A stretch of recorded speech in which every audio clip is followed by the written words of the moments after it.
The opinions and views expressed in the following program are those of the speakers and the host, and do not necessarily reflect those of Yoakley Scott Corporation and Your Sports Network. Yeah, I've been closer to Jesus before, so can you help me out? Oh, can you help me out? Am I on my own? Am I on my own? Or can you help me out? Am I on my own?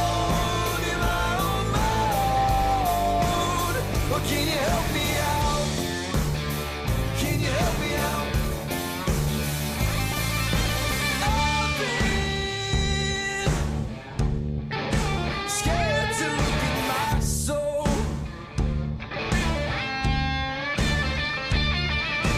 I've been afraid I would follow alone. Yeah, afraid of the things I've been told. Welcome into a Wednesday edition of Running Points on this absolutely gorgeous spring day in the Mahoning Valley. Yeah, I was yesterday it said rain today on my forecast phone, but not yet. Yeah, it rained overnight, and then we got some really nice weather today. So I have my moonroof open, so it will rain if I have that bad boy open. It normally does, and then I have to clean all the crap up off of the out of the car. The civilized people call it a sunroof. I don't know if you're like driving late at night all the time and you call it a moonroof. Sunroof, moonroof, it doesn't matter. I have never heard it called this a moonroof. Is that a thing? Yeah, it's a moonroof, sunroof. I mean, I feel like, Okay, I'm a night person. I mean, you could say sunroof. Okay, I mean, I have that bad boy out on a warm night. I'll have that bad boy. The moonlight in out. the car is writing. That's a good thing. When the moon hits your eye like a big pizza pie, that's amore. Just saying. And then plus the AC sucks on my car, so I got to get the moonroof or sunroof. Now I take that as a challenge because I have to come up with some kind of old song that has moon in it. Moon River. Well, I was going Memories on the Moonlight. There you go. All right. There you go. Howl at the Moon. Wasn't Pink Floyd? Dark Side of the Moon. Dark Side of the Moon. There you go. All right. Howl at the Moon. Who did Howl at the Moon? I don't know. I'm not even going to go with the mooning that I wanted to bring up because that takes the show sideways, and we're not going to do that. One guy that is pretty much to the moon in terms of never doing refereeing anymore would be NHL official Tim Peel, who last night, don't know if anyone saw this or not, Nashville was playing Detroit, and early on in the contest, Tim Peel made a bogus call and then on a hot mic said, and I quote, "It wasn't much, but I wanted to get an effing penalty against Nashville early in and then they turned his microphone off. The NHL was swift and pretty quick in their punishment. They said, you're not refereeing a game anytime soon in the NHL. And it just makes me now wonder, because I've always wondered what the mindset of officials were and how they came to a contest. Here's a peel behind the curtain. Makeup calls happen. Peel with Tim Peel. That's okay. Bravo, sir. Bravo. Makeup calls happen. You just never hear about them because we don't have referees hot mic'd. But I guarantee they happen. I guarantee. There's instances where they missed a call for one team and they'll probably make a bogus call for the other or whatever it may be. Sometimes it's obvious when you're watching a sport and you go, well, they just missed a call 5 minutes earlier and now they're calling the one thing the other way that looked questionable. This one, I don't know if this one had anything to do with a makeup call. I think but it was probably like a evening the odds call or a setting the tone call. Right. Which, again, I wonder how many officials in the four major sports, baseball, football, basketball, hockey, I wonder how many officials have that mentality of, I'm going to set the tone early by making a call. Whether it's the right call or the wrong call, whether there's something there or whether it's a ticky-tack call. In this case, it was a ticky-tack, from what I understand. I didn't see the penalty live, but everyone that tells me it was ticky-tack. I think basketball officials absolutely do that because they want to set the tone of how they're going to referee the game early, so the teams can adjust to how they're going to call a game. I think maybe umpires want to establish what their strike zone is going to look like pretty early. I think there is that mindset coming into a game that I'm going to set this tone. This is my house, and you're going to follow my rules. I wonder if he was hot mic'd, if he would have been kicked out of the league. I mean, he's essentially been kicked out of the league, never to referee anytime soon. So temporarily kicked out, maybe permanently kicked out. I just wonder, had he never gone on a hot mic and said what he said, if he'd still be employed. I think he would be. I think he would be because, like I said, I mean, it wasn't a horrendous call. It was a ticky-tack call, but it wasn't a horrendous, obvious call. But it makes you wonder how many officials are willing to do something like that. This is why, no matter how bad we want it, officials are never going to be mic'd up for a whole game. It's just not going to happen. Oh, no. I would love to have umpires, especially umpires in baseball, mic'd up. Yeah. Because there are sometimes where something happens and you don't really get an explanation, and I want one. But it's not going to happen because this kind of thing can accidentally happen, and then MLB has to step in or NFL have to step in and fix it. And I'm sure the NHL is dealing with a bunch of headaches today that could have been avoided if there just wasn't a hot mic on the referee. Well, and the other thing is, now, did it go over the broadcast or over the loudspeaker? It went over the broadcast. So the fans didn't hear it. Well, the fans didn't hear it. The TV people heard it. Okay. Yeah. If it went over in the stadium, I can only imagine the kind of crap he would have had to deal with. Especially because it was in Nashville, right? Yeah, the game was in Nashville, so they'd have thrown stuff at him in that regard. So good thing he wears a helmet. Yeah, no kidding. I think you're on to something in terms of I'd love to have umpires, referees, officials mic'd up, but this is the reason why we'll never have that. Not only that, and I don't think he was mic'd up. I think that he was on his way to tell everyone the penalty, and somebody flipped his mic on early instead of, because normally when an official comes over, they're not mic'd up, right, but they go over into an area that has a mic. Okay, so they're not like NFL where they he doesn't have a microphone. They go into that area where they tell everyone in between the penalty boxes, hey, this is why I'm making the call. 2 minutes for slashing, number 15. And somebody must have turned this thing on, and he got the full money of, it wasn't much, but I wanted to give an effing penalty to Nashville early. Turn this thing off. Was that live? I was like, oops. Well, you're in all kinds of trouble. All I know is, who is he telling that to? He was telling it to. It's like he's just dying, and he would say that normally. Just well, he would. I think he would be telling it not only to the TV people covering the game, but he's also telling it to the in-person official on the ice in between the penalty boxes. That makes you wonder what kind of things the TV people hear that when the mics aren't turned up, because if he was saying that and he thought his mic was down, he was saying it to somebody. Oh, he was saying it to the person in between the penalty boxes. So someone heard it. So that person that he's talking to probably hears a lot of stuff. Oh yeah, that we never hear. Oh, absolutely. No two ways about that. But this guy's not going to be officiating anytime soon. But and that's why one of the reasons why you're never going to have an umpire or an official wear a microphone. And not only that, how many times are you going to be forgetting that you're wired in a game in the heat of the game, and you completely forgot that you're wired, and you start throwing F-bombs. That's probably not gonna be happening anytime soon. The people that I'd like to see wired up are the players the managers / coaches. We've had some gold in spring training baseball players mic'd up at the Oh, I plate. know. It's crazy. We need it. So good. And I hope that they continue to do that in the regular season. I really hope that even in the regional games, I hope that someone is mic'd up during the course of a game and let's just have some fun with this.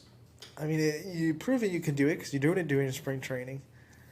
You don't, but I guess they don't want to hurt the integrity of baseball by having someone mic'd up during a game that actually means something. I don't know.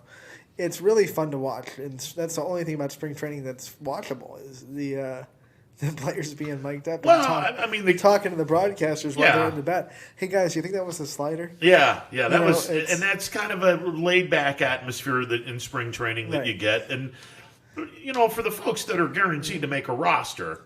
I mean, this is just a walk in the park, get ready, get your skills ready to play the grind of 162 games.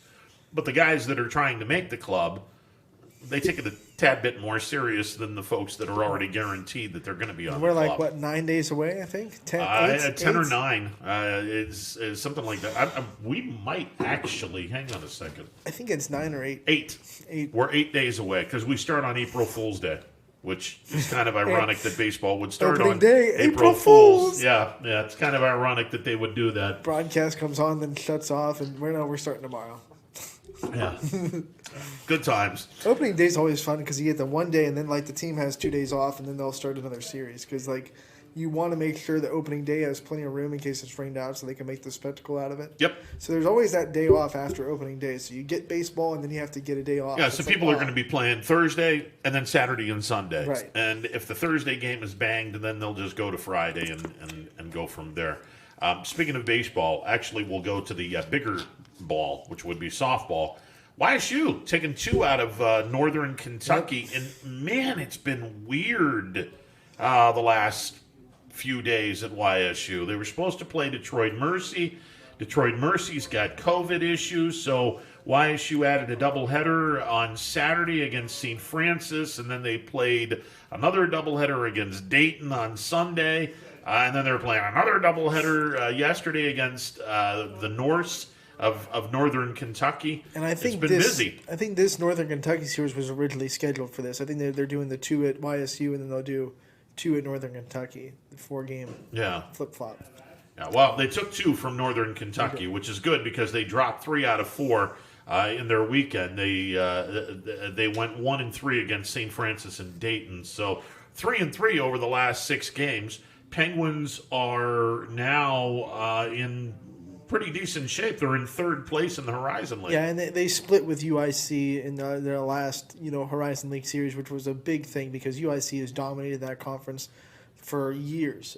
So to split with UIC, now you just kind of take care of business the rest of the Horizon League season and hope that you end up in one of the top 3 or top 2 spots for the Horizon League tournament. Yeah, and look, we've been talking about the fact that Youngstown State softball and Youngstown State baseball, both teams are a contender for a Horizon League championship, although you look at the baseball team and there's Wright State and then there's everybody else. Well, and we'll find out. We'll find out. Hopefully it tries to go like this weekend when Youngstown State plays 4 against Wright State. I think in that the first Wright State series, yes, Wright State's really good, but I don't think YSU put their best foot forward. No, they didn't. And I think that made that gap look a little bit wider than it was. So hopefully this weekend they can put a little bit more of their best foot forward, and we'll see how close those 2 teams really are. Honestly, I think that Youngstown State is poised to have a really good weekend, and hopefully. So what do you think? You think they're hoping for at least a split? Probably. It's unrealistic to think they're going to take 3 or 4. Not expect, but you know what I mean. I don't think that's a lofty goal. Yeah, but I think they'd be happy with 2 out of 4. I don't think it's completely unrealistic to expect 3 out of 4 to sweep Wright State. Oh, jeez. No. That would be awesome. I mean, that's paramounts to saying that Oral Roberts is going to win the NCAA tournament. They might. And they might because they're one of the 16 teams left. I'd love to see it. Don't get me wrong. I'd absolutely love to see it. I think 3 out of 4 is doable, though. And, if you gain 2 games back to Wright State, right, because they're 5 out in the loss No pun column right intended. now. So if you gain 3 on Wright State, now the deficit is 3 because you're 4 games. You have 4 games in hand where Youngstown State has only played 8 conference games. Wright State's played 12. So YSU, if they took 3 out of 4 from Wright State, the deficit would go from 5 to 3. Let's say Wright State wins 3 out of 4 the next week and the Penguins sweep a series. Now that deficit goes from 3 to 2. And at some point, Wright State's going to be off for a weekend, and Youngstown State's going to be playing 4 games where Wright State wasn't playing their 4 games. And maybe, just maybe, the Penguins can gain some serious ground in that regard as well. Speaking of Wright State, their women held on to beat Arkansas. Yes, they did. Angel Baker had a heck of a game. Oh. And now they play 5-seed Missouri State with a chance to go into the Sweet 16. Do you know anything about Missouri State? I knew about them when the current Tennessee coach that took over for Wasn't Summit. Pat Summitt's longtime assistant that took Yeah. over when she died. I forget her name. Holly something. Holly, I'll get it. But Okay. anyway, she took over. The Missouri State coach took over, played for Tennessee as a player, then took over for Tennessee when they fired Holly. And then, so when she was there, they were a really good team. They won, got to the Sweet 16 under her as like a 10 seed.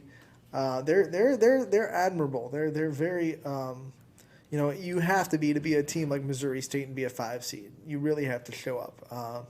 They're a good team, guard oriented. So it's going to be guard versus guard because I think Wright State's pretty guard oriented Oh, yeah. too. Yeah. So both teams shoot pretty well. I think it'll be a fun game. Should be high scoring. Although Wright State does have... And it shouldn't be high scoring really because Wright State's defense is phenomenal. Yeah, Wright State does have a big that's about They do. 6'3", 6'4", and she is ridiculously gifted on defense, much like the rest of that team. I think if Wright State can play the caliber of defense they have played most of the year, they're going to be in any ball game. Arkansas averaged 82 points per game, Yeah, and Wright State held them under 60. they can play defense. that- Katrina Merriweather is ridiculous. Merriweather. Merriweather, yeah. Yeah, Katrina Merriweather is a really, really good basketball coach. And they have a legitimate shot to get to the Sweet 16. So. I hope that she doesn't leave Wright State because she's done a phenomenal job at Wright State. But if Wright State were to get to the Sweet 16, That could be a stepping stone. somebody would be taking a chance on Coach Merriweather to step up a little bit. Speaking of stepping up, I'm a fan of Kentucky mainly because their broadcaster is a friend of mine from minor league baseball. Kentucky, like men's the women's college. basketball. Okay. The women's basketball announcer is also their baseball announcer, and he got his start in Tennessee working in the Smokies organization as a broadcast Their intern. women got beat. Yeah, Caitlin Clark was ridiculous yesterday. It's going to be so fun to watch Caitlin Clark versus Paige Beckers for Iowa versus UConn. 2 unbelievable freshmen on the scene in women's basketball that are both going to shine in this Sweet 16 matchup between Iowa and UConn. I'm very excited to see them go at it. I don't understand how in the world Iowa got a player of the caliber of Caitlin Clark, because when you think of Iowa, you don't think of women's basketball. At least I don't think of women's basketball. I think of their football program or their men's basketball program. They're pretty much second rung in the Big Ten behind, Maryland's a 2 seed. Yeah. And Maryland's been the top dog in the Big Ten for a while. But right behind them, Iowa's been there for quite a bit. So last 3 or 4 years, Iowa has been known for their women's basketball, and they got a great freshman. The class of 24 right now in the tournament, I mean, you can turn on a lot of games and see really good freshmen. The WNBA is going to have to hopefully expand by 2024 because there's going to be a lot of roster spots for that WNBA team that come when those freshmen graduate. Well, the scary part is they're going to be freshmen again next year. Right, that's So, I mean, so now you're looking at 21, 22, 22, 23, 23, 24, 24, 25. Now, but with those players, they might just be like, well, WNBA 24 or overseas, by the way, which the women can make a lot of money overseas, a lot more than they would make in the WNBA. Which is just, well, I mean, it's part of the culture and part of the incredibly idiotic mentality It's reality. that we have in our country. For some reason, regarding overseas, they respect women's sports more, and they pour more money into women's sports, which also equals getting more money out of women's sports. You got to spend money on women's sports to make money on women's sports. And overseas, they get that. And it's really popular over in Europe. And, the horrendous tweet that we saw last week at the beginning of the NCAA tournaments, there was a women's basketball player who basically let everyone know this is how horrible the conditions in terms of the weight room is. It all started with South Carolina's PR guy who took a picture of their weight room. Yeah. He took this picture of one of their weight setups, which was basically a weight rack with like 10-pound barbells, and then a yoga mat.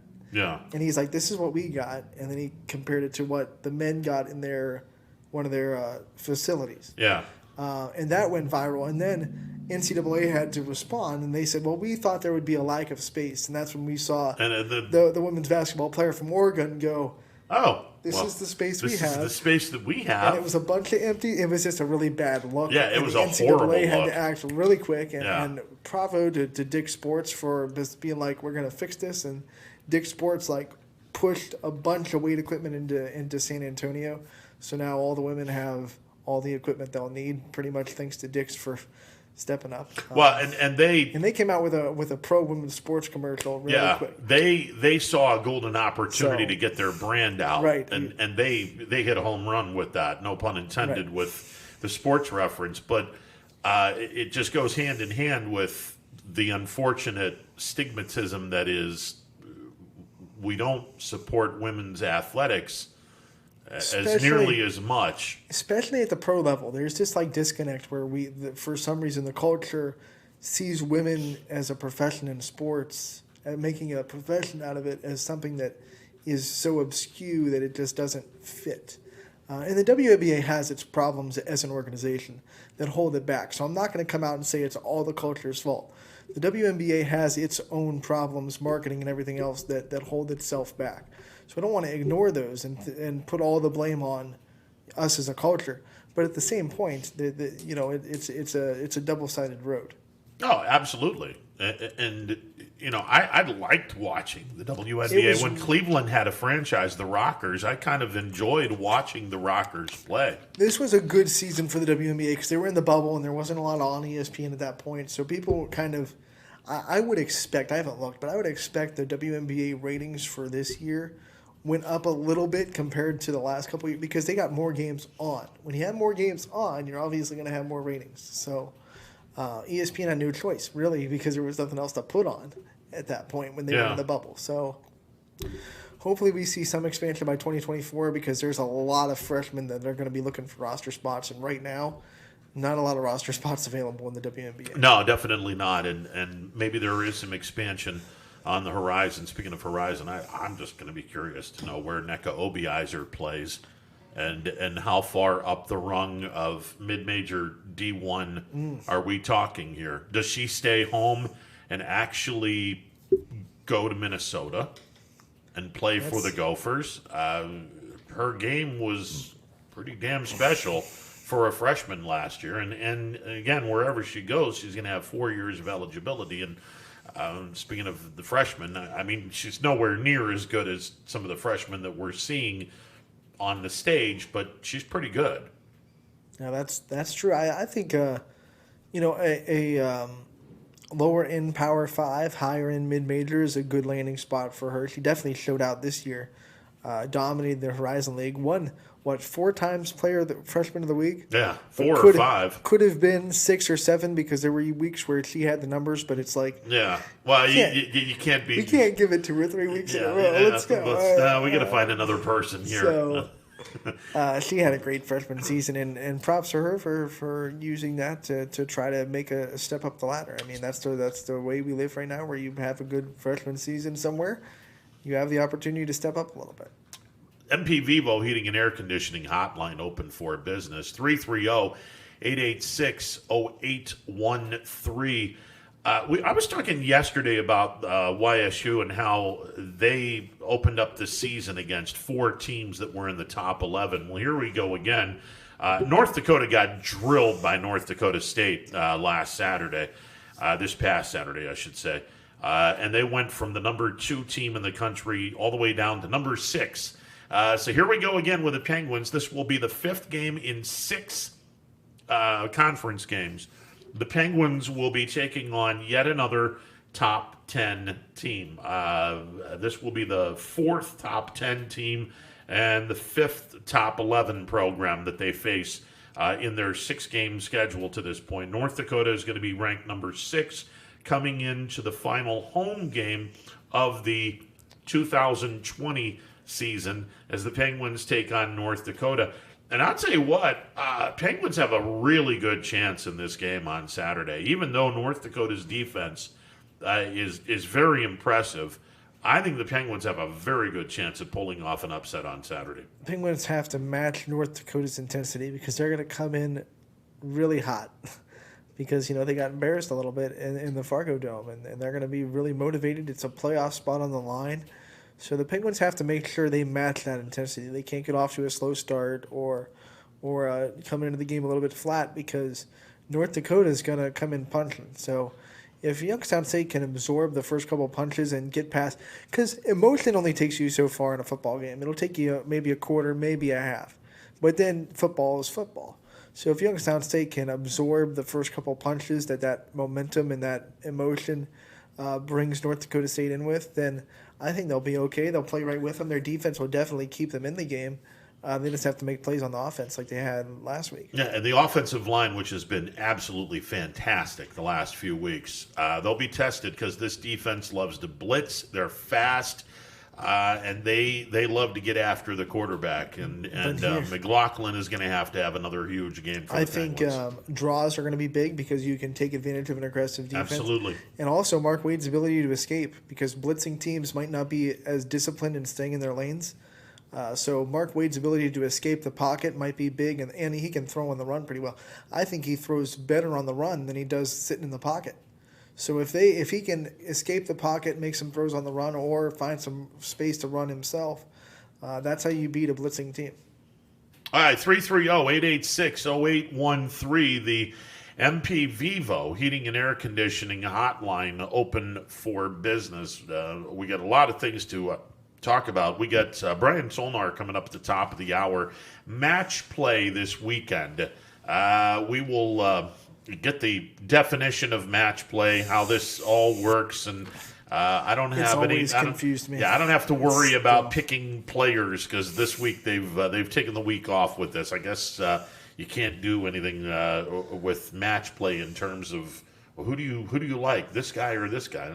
I don't know. It's match play. I don't know if they're not matching up against each other. Steven Nelson yesterday, he was a veteran corner for the Steelers, went out of character and went on social media to bitch about how the Steelers aren't taking care of him and how he's being held hostage. And within the hour after his questionable tweet, the Steelers said, "Get it, just get," and they released him. Power of social media on a kind of a bad way of doing it, but that's the power of social media. You can't, especially you're doing it. We said this back when they signed Dwayne Haskins. One of the things I brought up was the Steelers are just getting off a era or a couple of years where they had a lot of bad toxicity in their locker room. Antonio Brown, Le'Veon Bell, all that stuff. It wasn't good for their locker room. There was very animosity in their locker room. They're not going to tolerate that right now because they're still raw off of all that. So as soon as they saw a problem and that kind of problem on social media, props to them for just being like, hey, go away. Because we don't want to go through that again. We just went through that a couple of years ago. Yeah. So I think it's smart by them to just be like, boop. We're not gonna. You don't want to be here. We don't want you here. Bye. Okay, I'm going to be the old guy that tells the kids to get off the lawn now. Here we go, curmudgeon. I don't understand why professional athletes even think about going on this the social media, Because whether we've it be seen- Facebook or Twitter. We've seen how well it can work if you use it right. If you And use some it people right. don't use it right, and that's what this is. And- But some people use it brilliantly, and it Yeah. works really well. It's a tool. It's a tool like everything else. If you use it right, it's really going to help you, and if you use it wrong, it's going to bite you in the butt. But then the other part of it, and I don't think it's about the player as much as it is about the dumbasses that get on the social media and the keyboard warriors that say some of the dumbest things And that that's the other. you would never say that to that person's The face other- because you'd probably get Right. pounded into the And ground. we saw that with Ohio State, and Lydell is that the he got hammered on social media. Well, for I mean, his- look, whoever threatened the guy with his life should be arrested and prosecuted to the fullest extent of the law. That's absurd. But it goes back to the statement that social media itself is not at fault for that. It's just how you use social media. Social media is a tool. And if you use social media correctly and use it the way it's intended, then it's going to be a positive thing in your life. But unfortunately, like a lot of tools, if you're not using it right, it can really hurt you. If you're not using a hammer right, you're going to bang your thumb on the nail. Yeah. So like any tool, you can misuse it.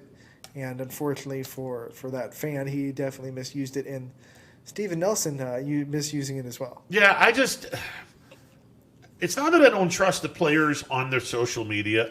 Look, I mean, that's not the issue. The issue that I have with it is why open that door for some dumbass keyboard warrior to try to make his 15 minutes of fame by saying something stupid on your account. There are players that thrive off that and will guard back with the fans on. I mean, Trevor Bauer is a great example. Yeah. He loves to make people mad on social media and then get it in with them on social media because that's just his kind of personality type.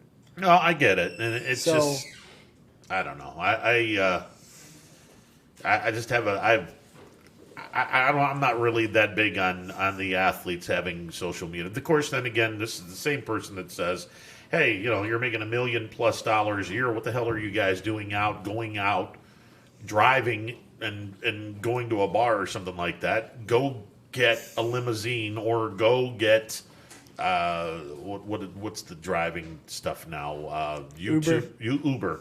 Did you say Not YouTube? Not YouTube. What? Uber. Yeah. Yeah. Uber. What's the Hang other on, one? I'm going to go to YouTube and get a write off of this Okay, show. whatever. You knew what I was trying to say. YouTube. Good Lord. I'm embarrassed. Uber. What's the other one? There's Uber. Lyft. Yeah, Lyft. Yeah. I mean, I don't understand why spelled these guys don't just go out and say, "Hey, here's $100. Take me everywhere I want to go." Money doesn't fix stupid decision making. So, No. unfortunately, if you're dumb and you get rich, you're still dumb. It That's doesn't true. fix it. So No, that's true. if I you're- mean, if you're dumb poor, you're dumb rich. If you're a terrible person poor, you're still a terrible person rich. it's money's not going to change that. Right. You are so So- correct, sir. A wise one. You are so correct, sir. All right, 330-886-0813. Brian Zolnar will join us at 1 o'clock, and I guess he's going to give us the definition of match play, which for the life of me, I don't understand it. kind of get it. This is the one where you take the other person's ball, right? Like you're kind of a team, and or is that skins? I don't know. I think I'm it's lost. I I think just it's lost a myself. competition between the two, and if you win You the have to hole, win the you're hole, up by right? one hole. You have to win the hole. Yeah, but the whole scoring is ridiculous. I'm like, why can't you You're guys one just up, say, one- okay, you're up by one hole, you're up by 2 holes. Oh, it's 3-2. I'm like, what the hell is 3-2? 3-2 means you're down 1 or up 1. Just make it simple for all of us non-golf experts. But Tolnar's going to give us an expert. I'm sure a lot of people say that about baseball too. Make it simple for all of our Well, non-baseball baseball is so damn easy. It's like, okay, the home team has 4 Not when runs, get you into have 3. Not when you get into the extra inning. Like the match play is like getting into the golf. Like the extended stats of baseball is pretty much the equivalent to match playing. Well, It's Define the intricacies. extended stats. I'm not. I don't know. Like you would try to explain OBS to a I'm non-baseball. not even going to talk about that stuff because for me, it's average home runs, RBIs. I know, this is if we're going to go OPS, I can say, okay, on base percentage. Well, what's that? Okay, you got to add all the times that you've been on base divided by plate appearances. Slugging percentage. Yeah. A double's worth 2 points, a triple's worth 3, a homer's worth 4. Then you got to add all those numbers together, divided by the number of at-bats. That's your slugging percentage. And then the non-baseball and then the non-baseball people are going to be going, I. And then when they're staggering a little bit, you bring up WAR, and it just Yeah, well, you'll never hear me bring that crap up because that's crap. Oh, you don't buy into wins above I replacement. don't buy into that shit at all. As the song says, war, what is it good for? Absolutely nothing. All right, 330-886-0813. We are back in a bit. It is a Wednesday edition of Running Point on this gorgeous Wednesday in the Mahoning Valley. God, we are so close to baseball season started. 2 more sleeps for high school baseball. Indeed. Do they start Friday or Saturday? I think there's baseball games on Friday, softball games on Saturday. Okay, because I thought it was Saturday, but hell, if it's Friday, that's even better. What we do, I am calling a softball game on Saturday, so I am very excited. And we are going to have some softball and baseball coaches on, and very much like basketball season where we had girls basketball coaches call in on a Thursday and boys basketball coaches call in on a Friday. We're going to have softball coaches calling in on a Thursday and baseball coaches calling in on a Friday. So our softball coaches tomorrow, Steve Ward from Austin Town Fitch will be calling in at 2 o'clock, and my buddy Fred Moots from Boardman, the Moots, is going to be calling in at 2:30. So we'll have those two coaches on tomorrow, and then on Friday, Canfield's coach, is it Gary Niddle? Mm-hmm. Yeah, he's going to be on at 1:10. Joe Gabriel from Boardman's going to be on at 2:20. And Jim Ciambatti from JFK, who's in his first year as the JFK skipper, he'll be on at 2:40. This is kind of like Tony Matisse at McDonald. You go into your first year as a coach, and you look at all the toys you have at JFK, and you go, ooh, yeah, this is like Christmas in spring. Well, here's the other thing, and I made mention of this. I might just have the Trumbull Player of the Year on for baseball. Well, let me ask you, does Trumbull County coaches have a baseball and softball Player of the Year? I believe so. I don't see why they wouldn't. Then, if they don't, it's news to me. Then there is a really, really, really good chance Cam Hollabaugh gets a triple crown this year. It's a phenomenal chance. I mean, if he takes it, baseball's fickle. You could just have an off year, and it could just not. It doesn't equate to how good you are as a baseball player. It just sometimes ball doesn't go your way. You have a lot of hard hit balls. You get caught, whatever. But very, very possible. We thought coming in, like, okay, he's probably going to get football and baseball Player of the Year. Basketball was that one where you go, well, is there someone else that could step up because it's not quote unquote his sport. Yeah. He's good at it, but he's going to college to play football. Yeah. Baseball. But now that he's taken basketball and he's taken that out of the way, he's won basketball Player of the Year. I don't think anyone's ever done 3. No, Nick Cochran was the only one that did football and basketball Player of the Year. I don't know if anyone's ever done 3 in Mahoning County or Columbia or any of the county. I mean, that would be very interesting to dive into because that's what you call a dominating athlete. To win football, to win basketball, and then win the baseball. And what I love the most about the basketball Player of the Year, both the girls and boys basketball Players of the Year were from Division IV schools. I thought that was phenomenal. Highly contested. I mean, there's some good players in Trumbull County. Oh yeah. And I was thinking, okay, it's going to be Cam Hollum or it could be Shockley. I mean, Shockley was scoring 30 points a game sometimes, and they went with Cam Hollum probably because he led his team a little bit further and they did what they did to McDonald, and he's probably has a little bit more of the intangibles per se. But yeah, I was happy to see that Cam won because now we can have that storyline of this kid could get 3 in a row. Could happen. Storylines are good for media. Well, yeah, this just did. and plenty of storylines available for the start of the baseball and the softball season, even though this will be 2 years since we last saw a baseball or a softball game. And we're starting to see more and more scrimmages, starting to see a little bit of a window of what teams have, which is good. Yes. But it's still so hard to predict what teams are going to show up and what teams aren't because, like we said, 2 years have gone by. The rosters are all dramatically different. Absolutely. The juniors are gone. Yep. The seniors, of course, are gone. Yep. And the freshmen are juniors, and they have had 1 year of softball experience. So 1 year of softball and baseball. That's it. Your sophomores are basically freshmen because they didn't get their freshman year. So teams that have freshman, sophomore loaded teams are going to have a lot of inexperience. Yeah, your freshmen and sophomores are actually freshmen. Right. So because you didn't have a year, and your juniors are actually sophomores, and your seniors are actually juniors. Right. But you're not going to have your 4th year of eligibility, unfortunately. No, there's no red shirting. There's no red shirting in high school sports. Boy, thank God for that, by the way. All right, 330-886-0813. We are back in a bit. It's a Wednesday edition of Running Point presented by Greenwood Chevrolet on Mahoning Avenue in Austintown. New things happen all day. Some are good, some not so good. In today's complicated world, while you're busy working, playing, and living life, we're busy helping you make sense of the day's news.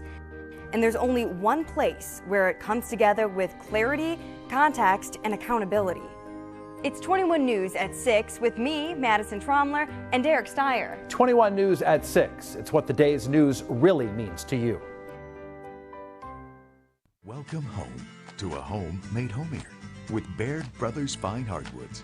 Inspiration starts at BairdBrothers.com and is turned into reality when high-quality hardwoods are delivered right to your home. Baird Brothers has the latest design trends, shiplap and skinny lap interior siding, antique oak rustic flooring, and, well, you'll find them all at BairdBrothers.com. Ordered easily, delivered conveniently, enjoyed comfortably. BairdBrothers.com. WRS Wealth Advisors, the area's premier wealth and retirement specialists. Located on South Avenue in Boardman. Hi, this is Jim Myers with Myers Family Insurance, your local Medicare and retirement resource. We're excited to have sports back. Whether you're on the field or cheering from the stands, sports unifies communities and brings hope for the future. We're all one team working together. At Myers Family Insurance, we know the importance of a great team. Our team continues to grow to help you with your Medicare and retirement needs. The annual election period is October 15th through December 7th. Now's the time to make sure your plan continues to meet your needs for the upcoming year. Call today. Hi, I'm Colin Chupa. And I'm Kelsey Clem from K-Squared Marketing. Our boutique marketing firm specializes in media planning and buying, public relations, event marketing strategies, and strategic sponsorships. We can integrate our services with your existing game plan, or we can be your entire marketing team. Your goals, our game plan. Let's win together. Call K-Squared Marketing at 330-623-2730 or visit ksquared.marketing to learn more. Welcome back to a Wednesday edition of Running Point presented by Greenwood Chevrolet on Mahoning Avenue in Austintown. Ron Potesta with you alongside Anthony Hardwig. And I guess we got some news from the NHL that's not really unexpected. While we were on break, you confirmed that we are going to get Callahan on, which is exciting at 2:10, so stay tuned for that. We'll talk about this more in depth. But the NHL did release a statement saying they fired Tim Peel, who was the referee that got caught, and they basically the quote, to sum it up, I'm not going to read the whole thing because it's a long, NHL comes up with a bunch of wordy quotes. Basically, we want to protect the integrity of our game, and nothing's more important than the integrity of our game. So he's fired because what he didn't have integrity for the game. You think? So, and again, for those wondering what the heck happened, Victor Arvidsson was called for tripping. And a voice was heard on the broadcast as somebody flipped the microphone in between the two penalty boxes as Peel was coming to the microphone. And Peel said, and I quote, "It meaning the penalty, wasn't much, but I wanted to get an effing penalty against Nashville early in the, and then somebody had the foresight to cut the audio out, but you can just basically say, so you're admitting that you wanted to make a call, regardless if it was good or not. You're admitting you wanted to make a call against this team. Boy, does that have a bad look about it. And the NHL, they had no alternative here. No, there was swift action. They didn't dilly-dally about it. They didn't discuss. They didn't investigate. They were just like, nope, you're gone, which is good because sometimes you have these situations where organizations or leagues will, well, we're going to delegate on it or we're going to investigate about it, and we'll be back to you in like 2 or 3 weeks about what our decision is. Nope, NHL just said really quick, he's fired, we're done, let's move on. Somebody put Angel Hernandez on a microphone so we can get rid of him too. Is he not the worst umpire in Major League Baseball? Is it Angel or is it Angel? Because if it's Spanish, sometimes that Angel is pronounced Angel. Well, no, I agree with that. Here's a word for him. Horrible. What's your name? But Horrible Hernandez. He's also one of the more recognizable, like, popular. Well, he's recognizable, but for the wrong reasons. I mean, good Lord, his strike zone is just, I don't even know where it is. Speaking of which, I talked about this yesterday. I think you had an expanded strike zone in that TV. Oh, I did. There's no two ways about it. And I told both coaches, I said, look, the game started at 5 o'clock. I said, look, you guys are going to want to get at least 5 innings in. So after a really long half inning that should have never been long, there was just some sloppy play defensively by one of the teams. I went to both coaches and I said, look, you guys aren't going to get a whole lot of time in unless I expand the zone. So I'm expanding the zone. And they're like, okay, yeah, no problem. So I felt horrible for this. This poor kid from Streetsboro got rung up on a pitch, and I am not lying, this far off the plate. I rung him up, and he just looked back at me and he was pissed walking back to the dugout. And I finally took the mask off after the inning was over because it was the final out. And I said, look, 9. I said, I'd have never called that in a regular season game. But we're running out of daylight, and we got to get this game moving, and I want you guys to play at least 2 more innings. That's why I did it. And he's like, he says, well, that kind of makes sense. And then he just trotted out onto the field. And the coach was like, I told him that's the reason why you rung him up, because you want to move the game along. I said, yeah, absolutely. I mean, good Lord, if I called a pitch, you'd be calling me Angel Hernandez if I called a pitch this far off the plate. It's in the whites of the other batter's box, and you're calling it. Oh, yeah. And it was halfway to the... He's looking back going, really? And he just walked back to the dugout. Yeah, but, obviously, it's... And I told them, I said, look, in the regular season, there was no way I would do something like that. But, for the scrimmages, yeah, you got to move the game along a little bit quicker. Next time he gets up, a ball comes out, he's just slapping it foul. Yeah. And the bat goes on forever because he's got to swing at everything. Oh, yeah, pretty much. Yeah, I told the kids, come on, let's go. Start swinging.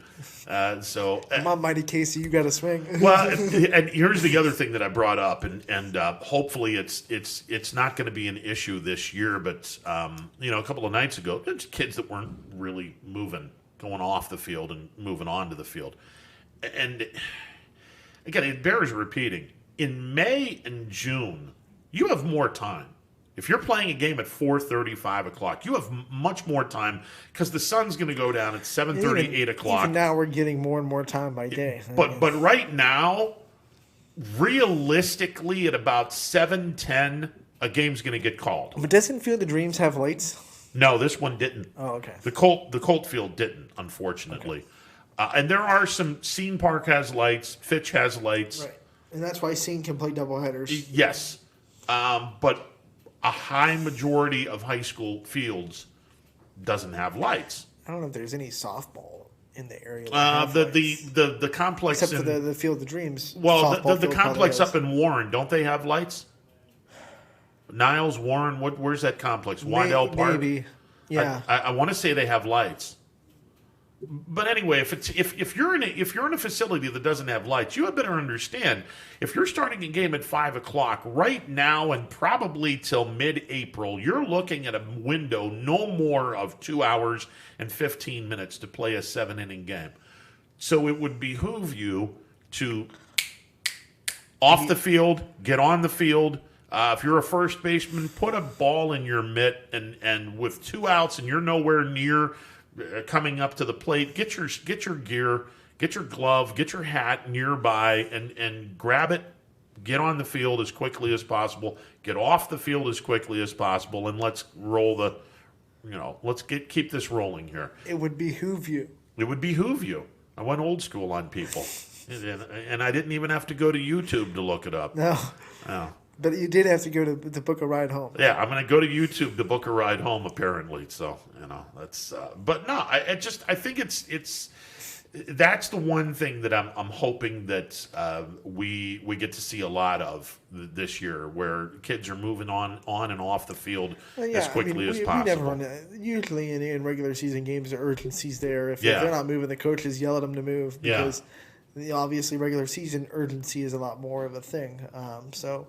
I've never seen a game have to get called because of the loss of light when it's in the middle of the game. Yeah, we were 5 innings, and it was like, no way we're going to be able to get a 6th inning in, because it was at Field of Dreams. By the way, that complex, it's really my God, is that complex ridiculously awesome.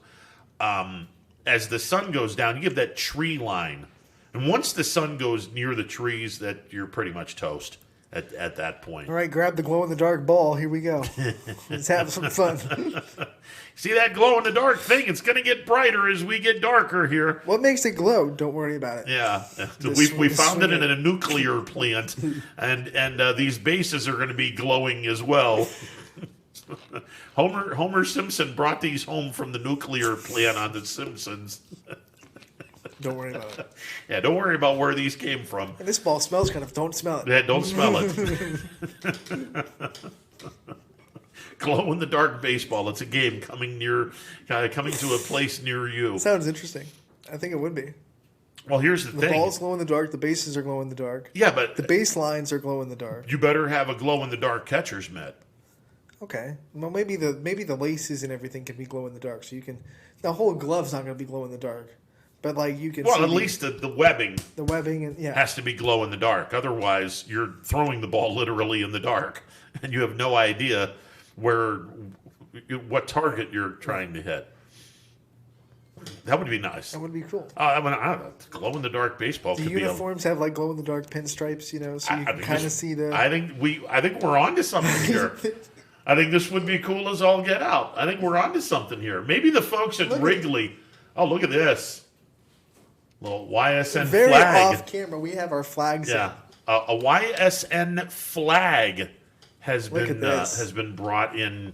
Planting flags. That is nice. Isn't that nice? Now available. Now available. What a plug. Very nice. We're going to plant the flags. Let's go. All right. Outstanding. It's a YSN flag. All right, cool. Come tailgating for high school sports.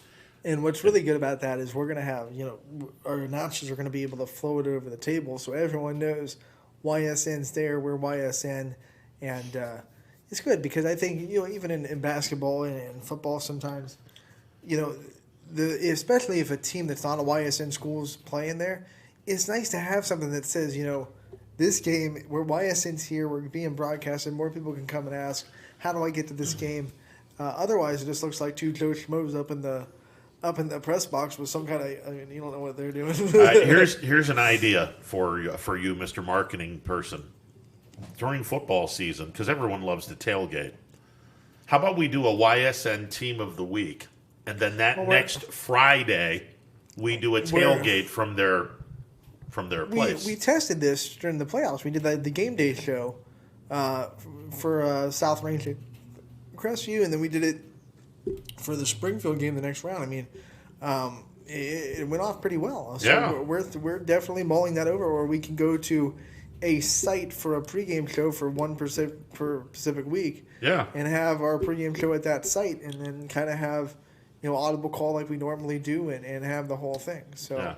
We've put our feet in the water of that idea. Our version of the NFL Today, but my question is, who we're plays on the spot? Yeah. So we're not in the studio for NFL Today. Who plays the part of Phyllis George, and who plays the part of Irv Cross? Going way old school again.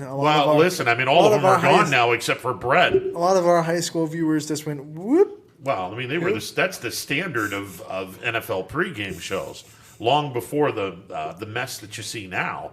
It's not a mess. Well, some of it is. It's good. It's pretty good. I am glad that CBS figured out that the selection show for the March Madness doesn't have to be 4 hours long. No. Because there was a couple years stretch where they're like, 4 hour long, we're going to have a big selection show, and we're going to dive into all these matchups, and it was just like, this is boring. Yeah. Because you're taking 4 hours to release the bracket. Yeah, just no, an hour is fine. Give me the matchups. Do a little preview. An hour works. Whet the appetite, and then that's it. That's all you need to do. Nobody wants to sit around and talk about 4 hours about a 15 seed possibly getting into the Sweet 16 and Oral Roberts. I mean, nobody wants to talk about Sister Jean and Loyola of Chicago, who, by the way, may very well go to the Final Four this year. Their door just opened really well. Yeah, their door really opened. We almost saw the first 15 upsetting a 2 in the women's game.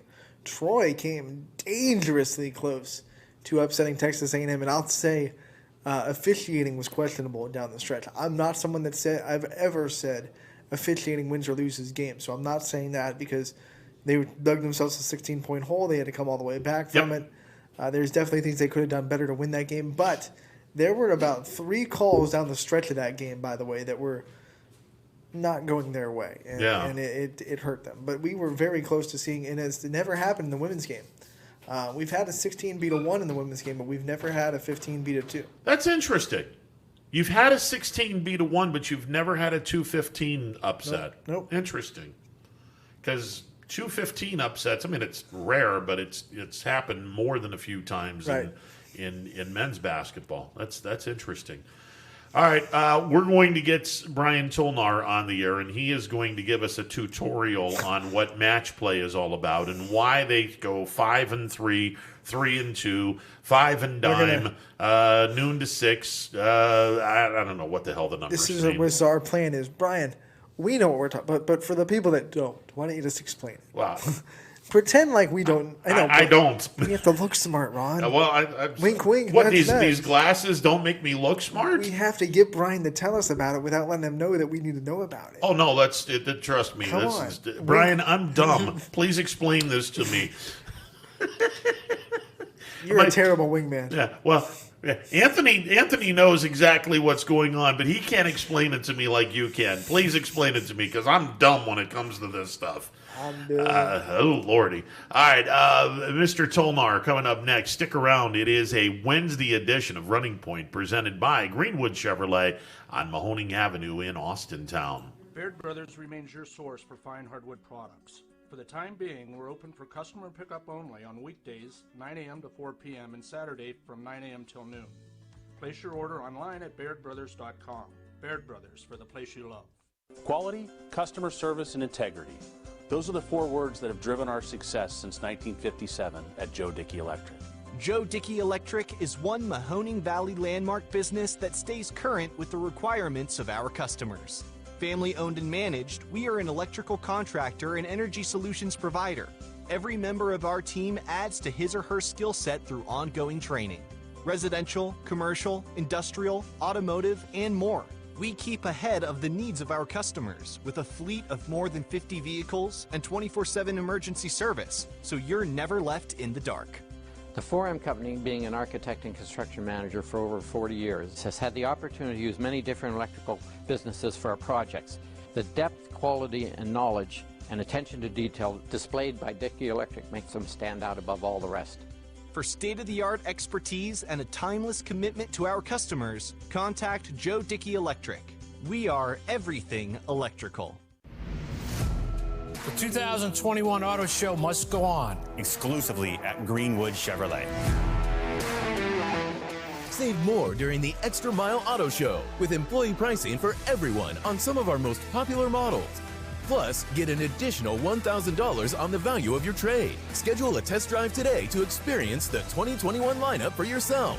Visit GreenwoodAutoShow.com to see how Greenwood Chevrolet can go the extra mile for you.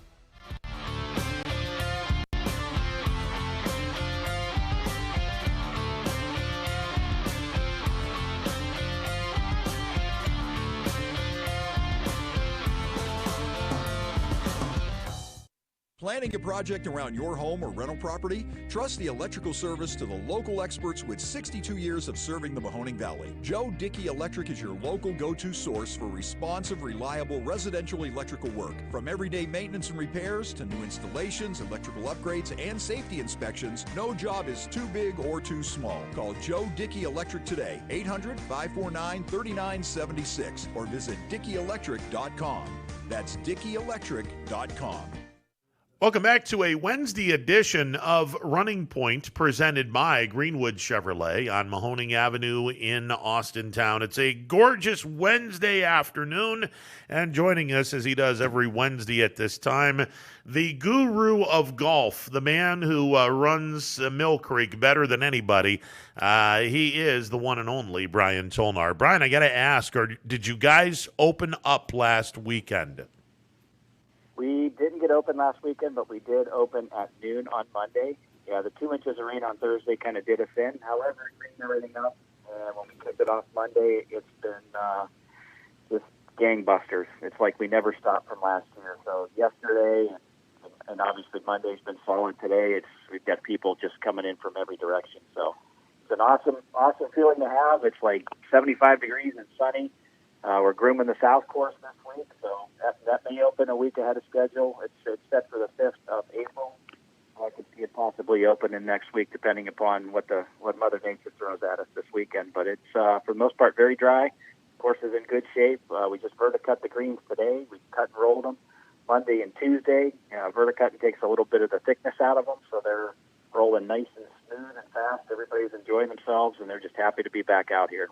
And we're just happy to see them, quite frankly. It's been a while. Yeah, and we're happy to see. I mean, this weather keeps holding on. We're warm today. We're feeling good, and man, it's gotta feel good as a golf course to finally be able to see people outside and enjoying your course, because it's been a long winter, and it always is in Ohio. And man, it feels good the last couple of weeks. This weather we've been having. It has, and the feedback that we've been getting from the customers has been pretty much the same. And the response to some of the upgrades that we did in the building, just got that done just about an hour before we opened, and the response has been awesome. We couldn't be happier, and we couldn't be more excited to get this the candle lit and the season off and running. So we're happy. Brian, I got to ask, you and I had an opportunity to walk through the building, and you guys had construction going on at the restaurant. You had construction going on with the main part of the building, the pro shop. Everything is good. I'm curious, how many folks have looked in at the pro shop and taken advantage of the unbelievably good swag that you have over at the pro shop? Well, as soon as we opened the doors on Monday at noon, we had some guys come in and buy head covers and some shirts right out of the gate. So they couldn't even get looked at by more than one or two people before they started buying stuff. So it's been good. The whole 55 is getting ready to open on the first, so they've got everything set up there. We've hung some new television monitors in there, some 50-inch TVs to expand the experience, and got some new furniture in there as well.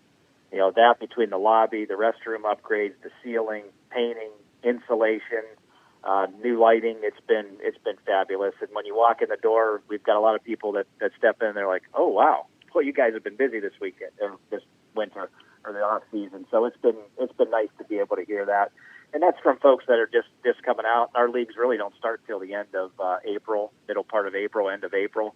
So we don't have really the complement of our 40 leagues that we run during the week and those folks back. But it's nice to hear it from the folks that are just the diehards coming out early. And I think we get about 180 rounds every day we've been open.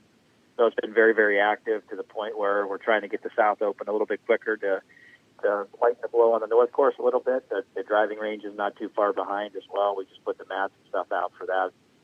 Just got through walking that about probably half hour, 45 minutes ago, just to check the softness of the turf, and it's doing pretty good. We got new range balls down there, so we're cognizant of not wanting to get a lot of those plugged in the ground, opening the gate too early. But it's certainly exciting. And, any time that you start the year over and you see the folks that you haven't seen since November, October, it's pretty special. And then, obviously we're hopeful that some of these COVID regulations will be starting to get lifted here over the next 30 to 60 days. So, I mean, we're ready to be back to some normalcy. A lot of swag in the pro shop, but Brian, don't worry. We know that you have a lot of swag yourself too, so we're not sleeping on that. You're gonna have to show off your guru status this week because me and Ron are at a elementary level to be kind about the match play format that we're gonna see this weekend. So, can you give us a crash course into the match play format and all the intricacies that go into it? Absolutely. It's a little bit different than we're used to seeing on the PGA Tour. However, back when the game started and back to its infancy, match play was how you played the game of golf. And any time that you played matches, they were always head-to-head, one-on-one match. And unlike what you see today, it's all stroke play. And it really adapted in the 60s and the 70s based on television time. Match play, I mean, you could have a guy play 14 holes, 15 holes, 18 extra holes, or get shut out like Tiger did. A couple years ago, he shut somebody out like 9 and 8 through like 10 holes. So it's very conducive to non-television. It makes it tough for TV to get the stars there if they get bumped out early. WGC, any of their 4 World Golf Championships, this one being the Dell Technologies Match Play event, is one of the 4. It's the only one that uses this format. It's an old-school format. It's a very unique format, and it's a little bit different. It really favors guys who played in college because a lot of their matches were head-to-head when you got into those finals of the NCAA, as opposed to the qualifying rounds during the stroke play. So how it works is just like the NCAA tournament. However, they put a spin on it, I want to say about 3 or 4 years ago, that changed it to really keep some of those stars in the television, broadcasting, and it bumped from the tournament. So, traditionally you have your 1 through 64, just like the NCAA basketball. It's golf's version of March Madness. Every player's ranked, and what they do is they put them in these different groupings. So there's 16 different groupings of 4 players. So everybody in the 4-player group will play each other. They'll play in a match, and each match is worth a point. So the most, if you won all your matches, you're going to get 3 points, and so on down the line. If you have, you split the points, and so on. Match play traditionally is if I go out and say me and Ron are going out to play, he birdies the first 2 holes. He's 2 up, standing on 3T with the honors. If you get to the point where you've got, you're more up than there's holes being played, the match is pretty much over. If you've got 1 hole left, it's what they call dormy. That means if I'm, 7 up with 7 to play, you're pretty much dormy. The best you could do is tie at that point if you're the competitor that's down. So you definitely want to get off to a hot start, no matter which match that you're in for the week, because it's if you get 1 or 2 or 3 up early, it's hard to dig yourself out of those the deficits and trying to make up that, and then trying to go ahead. You got to win so many holes, and it's a fun golf course in the Austin area this week. It's a fun venue for match play, but the gist of match play is you're playing head to head, and it's one winner basically. In the old system where one would play 16, 16 would be eliminated. Now it's everybody seeded, and then you've got these 4 pods. So, for example, Dustin Johnson's the number 1 seed in the overall. So in his pod is the 34 seed Kevin Na, the 41st seed Robert McIntyre, and the number 61 seed Adam Long, which is who he's going to square off with right out of the gate. So he's going to go head-to-head with Adam Long. When that match is over, he's going to go head-to-head with Robert McIntyre. And then when that match is over, Dustin Johnson and Kevin Na will go head-to-head. Now, the winner of that set will move on to the Sweet 16, and then it's bracketed like our traditional basketball Sweet 16. So you have all those players in there. Obviously the solid 1 seed is going to get the highest ranked seed, and so on down the line. So it's an interesting grouping of these 16, what we'll call them player pods. of 4 players, because you have to make it out of your bracket to make it into the Sweet 16. And then from the Sweet 16, it's, head-to-head 18 holes, you move into the Elite 8, head-to-head 18 holes, you move into the Final 4.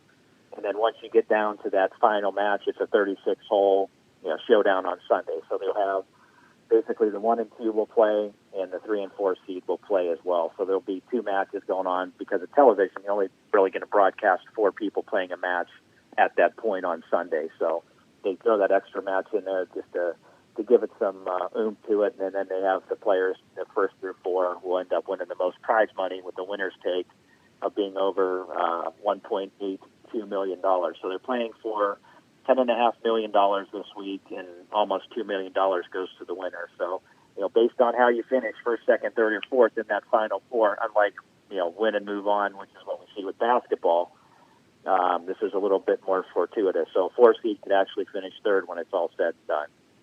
Okay. So there's a lot of meat on the bone on Sunday. Okay, so I think we're pretty square with that. No pun intended on the comment there, but the scoring is bizarre.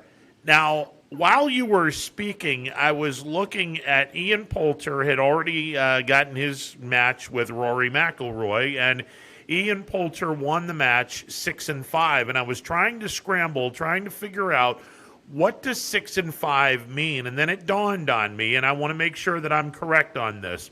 They ended this on the 13th hole. There were 3 holes in which both players shot the same score.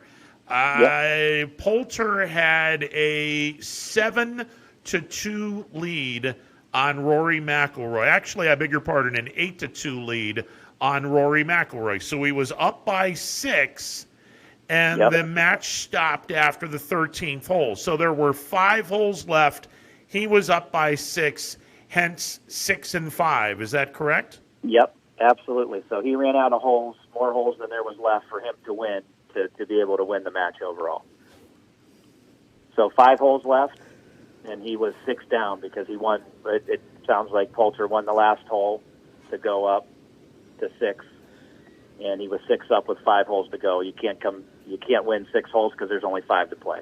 Ron got it, and Brian's looking like My Fair Lady. My God, I think he's got it.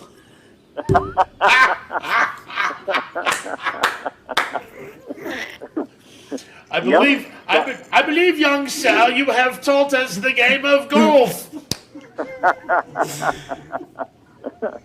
Yep. And then a lot of the matches you'll see 1 up, 2 up, 3 up.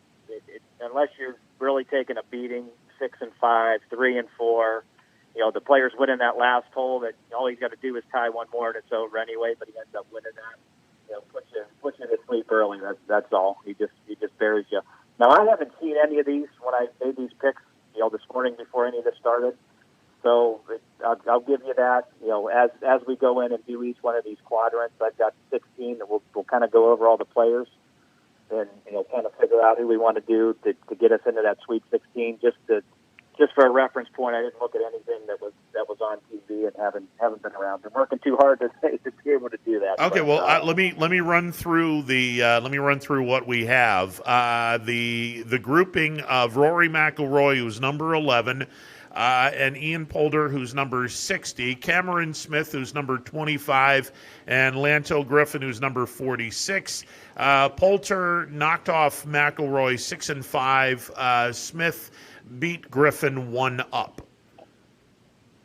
So that's what's going on there. In Group 6, Xander Schauffele is the 6th seed. Andy Sullivan is the 57 seed. They are tied through actually they finished up tied. I beg your pardon. And then Scotty Scheffler, who is the 30 seed, beat Jason Day 1 up. Actually, they're through 17 holes. I beg your pardon. Through 17 holes, Scheffler is 1 up on Jason Day. Daniel Berger, the 14 seed, knocked off Eric Van Rooyen, the 62 seed, 6-4. And Harris English is 2 up through 15 holes. English is the 19 seed. He is 2 up through 15 holes over Brendan Todd, the 47 seed. In group number 3, John Rahm is the 3 seed. Sebastian Munoz is the 56 seed. They are tied through 14 holes. And Ryan Palmer, the 24 seed, is 3 up on Shane Lowry into the 15th hole. Patrick Cantley is 1 up through 13 holes on Brian Harmon. And Hideki Matsuyama is 3 up on Carlos Ruiz. Actually, I beg your pardon, Carlos Ortiz is 3 up on Matsuyama through 12 holes. Bubba Watson is 2 up on Patrick Reed through 11. And Joaquin Neiman is 1 up on, I don't even want to pronounce this guy's name. What is it? Christian Bezadinhout? I butchered the hell out of that guy's name. Let's see. Spieth is 3 up on Matt Fitzpatrick through 10. And Corey Connors, the 37 seed, is 2 up through 9 on Matthew Wolff. Justin Thomas is losing to Matt Kuchar. Kuchar is 4 up through 8 holes. And Oosthausen is 1 up on Kevin Kistner through 8 holes. By the way, where are we here? Kokrak was winning the last I saw. Jason Kokrak was winning. Interesting. Yeah, he's up 2 on Zalatoris through 7 holes. He's up 2. They have tied on 3 holes. Jason has won 3 holes. Zalatoris has won 1 hole through 7 holes. They're on the 8th hole. Awesome. Yeah, I've got, full disclosure, I'll give you the picks that I had for each one of these. Just that it's, some guys are winning, some guys aren't, but just so you guys are aware of that. I'm looking at it and putting these out because it started today, which is a day early on the PGA Tour. I was looking at like Group 1. You got Dustin Johnson, Kevin Na, Robert McIntyre, and Adam Long. I got Dustin Johnson coming out of Group 1 as your winner going into the Sweet 16. Okay. I've got Group number 2. I've got Matt Kuchar coming out of there. He's a 2-time champion. He plays extremely well in match play. He's 2-time runner-up there as well. The golf course isn't very long, which plays into his shortness off the tee, but he's a good iron player, and he makes some long par putts that just bore players and wear you out. Watching him getting it up and down for par on occasion. So I have him coming out of Group 2 to make our Sweet 16. Group number 3 was a tough one. I've got John Rahm and Ryan Palmer, coming in pretty close to him. The only reason I have Palmer in there is because he's from that area. So he knows that golf course extremely well. He tends to play well down in Texas. He'll play well at the Valero down there, and then the Byron Nelson at Colonial. So you'll see, his name pop up at a lot of those Texas events. So I've got John Rahm advancing out of Group number 3. Heading into Group number 4, Colin Moricawa. He's the 4 seed overall, and I've got him just edging out Max Homa. Colin, obviously, he just recently won the WGC event at Concession that was held in Florida. He became the only player since Tiger Woods to win a major at a WGC event before turning the age of 25. So he's got a lot of firepower and plays well, certainly on a big stage, and has been in that hunt for a while. So I've got him going in Group number 4. As we head into Group number 5, probably one of the tougher ones to pick, I've got Bryson DeChambeau edging out Tommy Fleetwood. Fleetwood's historically very good in match play, but Bryson DeChambeau, obviously, he's playing his college golf at SMU and playing a lot of golf down there at Austin. I have him having a little bit of an advantage this week. Certainly on a hot streak, winning the Arnold Palmer Invitational and finishing in the top 2 or 3 at the Players Championship. I think it's really going to come down to who's the winner of Bryson DeChambeau and Tommy Fleetwood. I see Bryson edging him out just by a little bit, just because Bryson's going to pound it 80 yards by him all day, and it wears on you after a while. So I've got Bryson DeChambeau coming out of Group number 5. Group number 6, Xander Schauffele, Jason Day, Scotty Scheffler, and Andy Sullivan. I've got Jason Day coming out of this one. Obviously, the favorite in here is going to be Shoffley. He's coming off a missed cut at the and has struggled the last couple starts, but certainly a solid player. I just think Jason Day will get it done at the end of the pod of playing the three players in the group. So I've got Jason moving on in group number 6. Like any of these matches, you really don't want to dig yourself a hole, very early. You would have to win the next 2 matches to really get yourself back in there. So it's very important to get off to a hot start in your match and to get a win right out of the gate, in your first match. Group number 7, I've got Patrick Reed. And even though Bubba Watson's a 55 seed, I think he's a better ranked player than his rank at 55.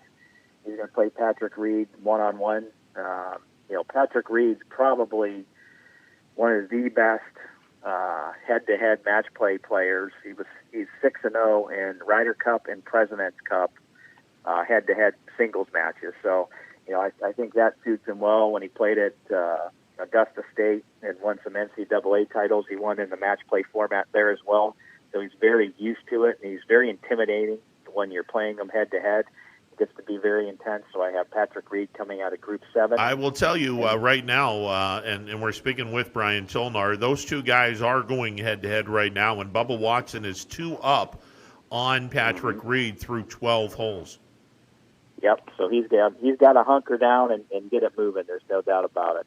And it's hard to make up holes, and once you get to 16 and you're 2 down, you got to win them all for that half. So, very, very important to get something going as he makes the turn here. Group number 8, I've got Sergio Garcia, and I've got Lee Westwood being in a close second. I think it's going to come down to the winner of that match who wins that grouping.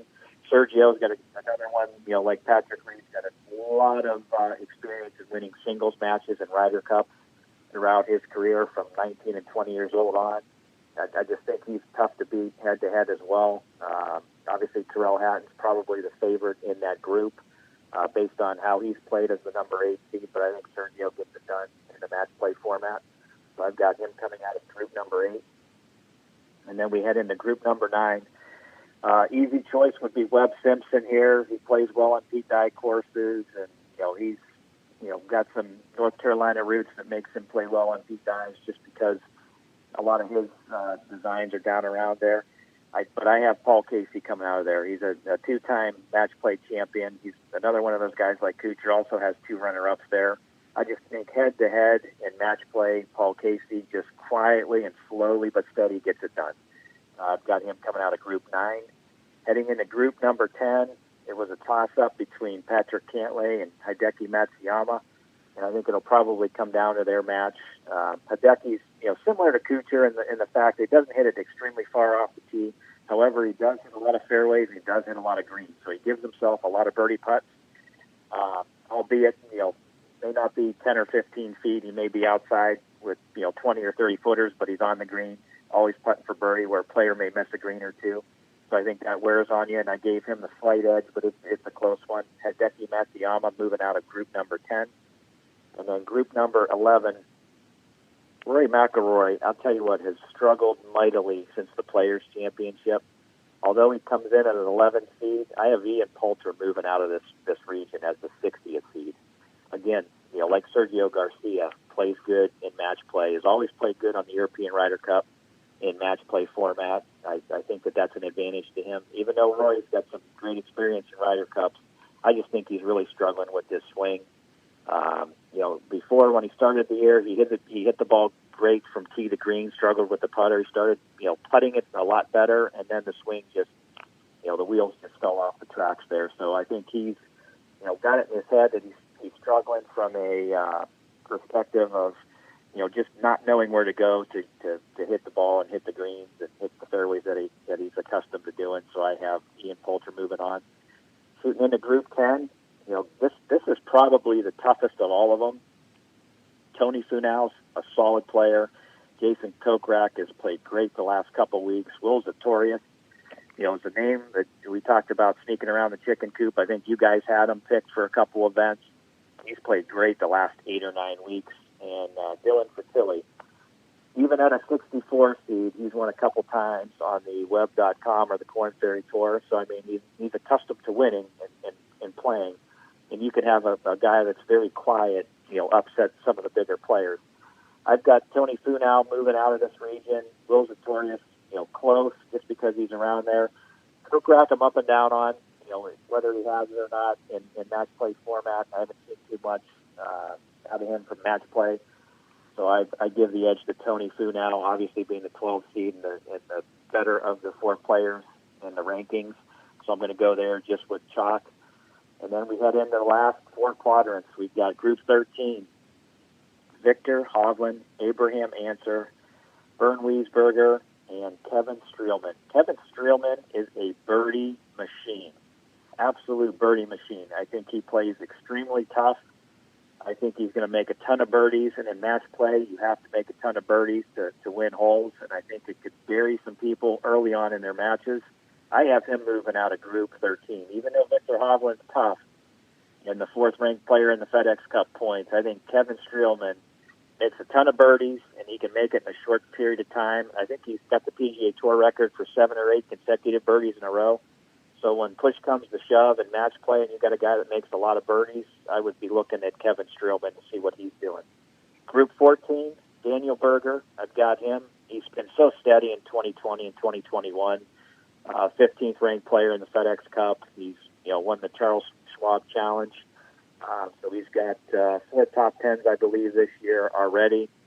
Just been steady Eddie. So I think, with his game and how solid he is from tee to green, I think he's going to easily get through that Group 14 pairing. Heading into Group 15, strictly based on his home in Dallas, Texas, we're going to go with Jordan Spieth. Certainly a home game for him, but I've got Corey Connors from Kent State in a close second. Matthew Fitzpatrick has struggled a little bit. Matthew Wolff can knock you down, so you got to be looking out for him, and I think it's really going to come down to Jordan Spieth and Matthew Wolff. I think Spieth has a little bit of an advantage being from Texas, knows how to flight the ball in the winds that you'll see down there. But, pretty much 2 guys between Spieth and Wolff, 2 guys you're looking at for, the U.S.'s next best player, and you're going to see them on a lot of Ryder Cups, President's Cups. And I think it's Jordan Spieth with the edge, just by a hair. And then Group 16, going with another high-numbered seed, we're going to go with Mark Leishman. Obviously a guy that's never in the conversation, quietly wins 2 or 3 times every single year. I just think he's always the underdog. Everybody never mentions him, never talks about him, but quietly sneaks in there, qualifies for every WGC event. He's always in the majors.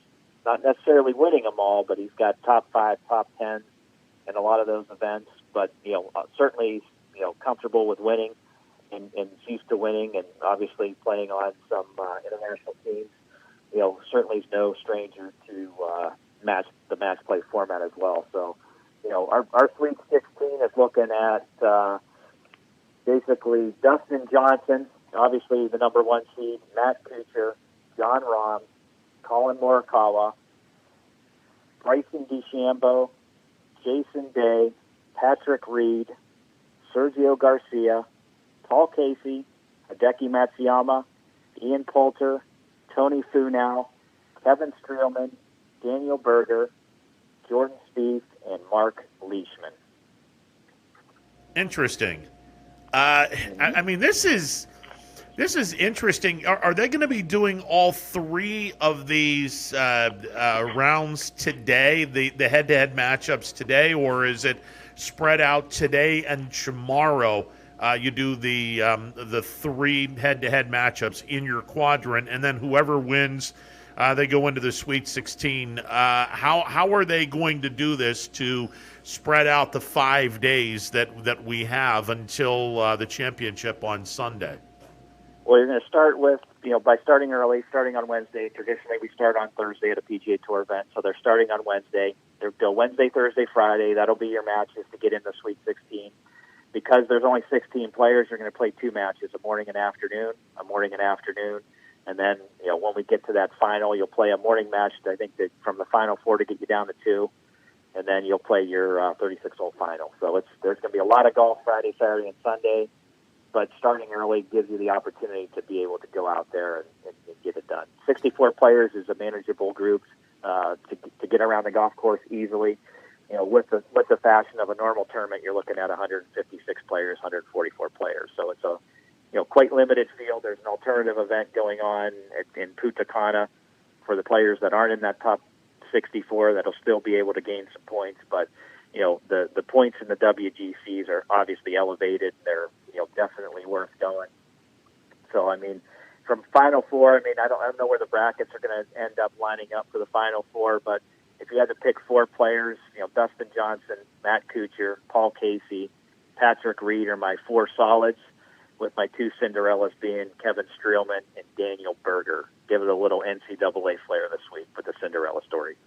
Yeah, and when you look at it, as much as basketball season right now, it reminds me a lot of the baseball setup, where you go into regionals with 4 teams and 4 people in a group, and then you go into supers, which is your last 16 teams, and then you go from there. That's what it really feels like. I imagine you got to have a lot of stamina to win this weekend, because like you said, a lot of golf is going to be played between now and Sunday. It's got to be real trying, not just physically, but mentally as well. So do you think that the players that have a little bit more stamina, a little bit more conditioning, both mentally and physically, have the advantage this weekend?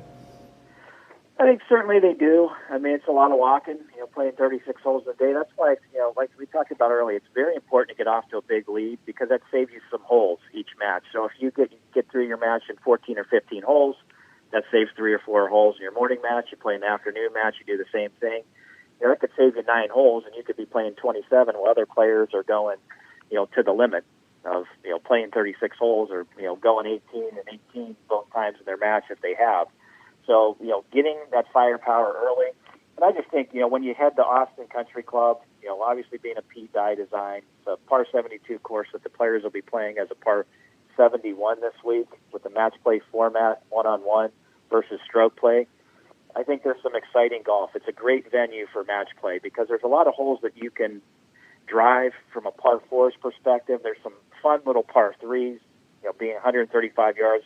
When's the last time you saw a Tour Pro play a par 3 that's 135 yards? We're used to seeing them at 175 all the way up to 250 yards. So it makes some great TV. It makes for a lot of birdies. There's some reachable par 4s that have a lot of water, that have a lot of carry that a lot of guys go for. You certainly get yourself in a hole, but you could, knock it on a par 4, putt for eagle, maybe knock it in. You maybe gain a shot or 2 or a hole or 2 during your match, and you're right back into your match. So, you couldn't have picked a better venue for this. Par 5s are all reachable by everybody in the field. In that 550, 530, 535 type of range, 528. But, the par 3s are fun, 135, 175, 185, 155. So very short from a PGA Tour perspective. But a lot of them are intimidating. Typical P-Dye greens are, we talked about it a little bit with the Players' Championship. They're built in quadrants, so it's kind of like having 4 greens in one. You do have to be very precise, but there's a lot of room on there to spin the ball back. There's a lot of bank shots that you could, hit and side sauce it in the hole or get it close. So, it makes for some great television in a match play format. You make a bogey or make a double, no big deal. You only lost 1 hole. Where in a normal stroke play event, you make a 7 or an 8, your history. You're digging yourself out of a grave to make a cut. Where here, you just play on. And I think the nice nuance is, with this, quadrant grouping of players, you can get bounced in your first match, and normally you'd be going home. You still got 2 more matches to dig yourself back in and try to get into those finals for the Sweet 16. The gambling aspect of sports is pretty prevalent, and for golf, one would imagine the odds on match play are a hell of a lot higher than it would be on a regular, okay, we're going to play 72 holes, 18 holes a day. Whoever shoots the lowest score winds up winning. The odds really aren't going to be that much, because everyone has their 2 or 3 favorites, and you don't pay out that much. But in match play, right, in a world in which gambling is starting to take over the professional sports landscape, this means big dollars for the fans that are tuning in. I'm curious, Is the PGA willing to do more match play during the PGA season?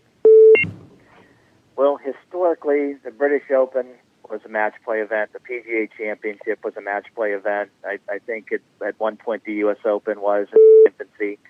For television in the 50s and 60s, when if Byron Nelson or Arnold Palmer or Jack Nicklaus got bounced, you're watching, not to slight Paul Runyon because he was a great player, won the PGA, was the coach at UCLA, played on tour, won about 6 times. Who would you rather watch, Arnold Palmer or Paul Runyon? Not too many guys probably heard of Paul Runyon. Val Finsterwall. Yeah, didn't he chop down a lot of 5-iron or par fives with his ox? With his mighty axe. The iron that he called blue. Didn't he chop down a lot of par fives? Same name, tinier guy. He was about 5'4" and maybe 130 pounds soaking wet. But I mean, you had a lot of guys like that, and from TV, I can understand why they want to do that. I think match play is just a traditional way to play the game. You're always in it. You've got to really play bad to be shut out.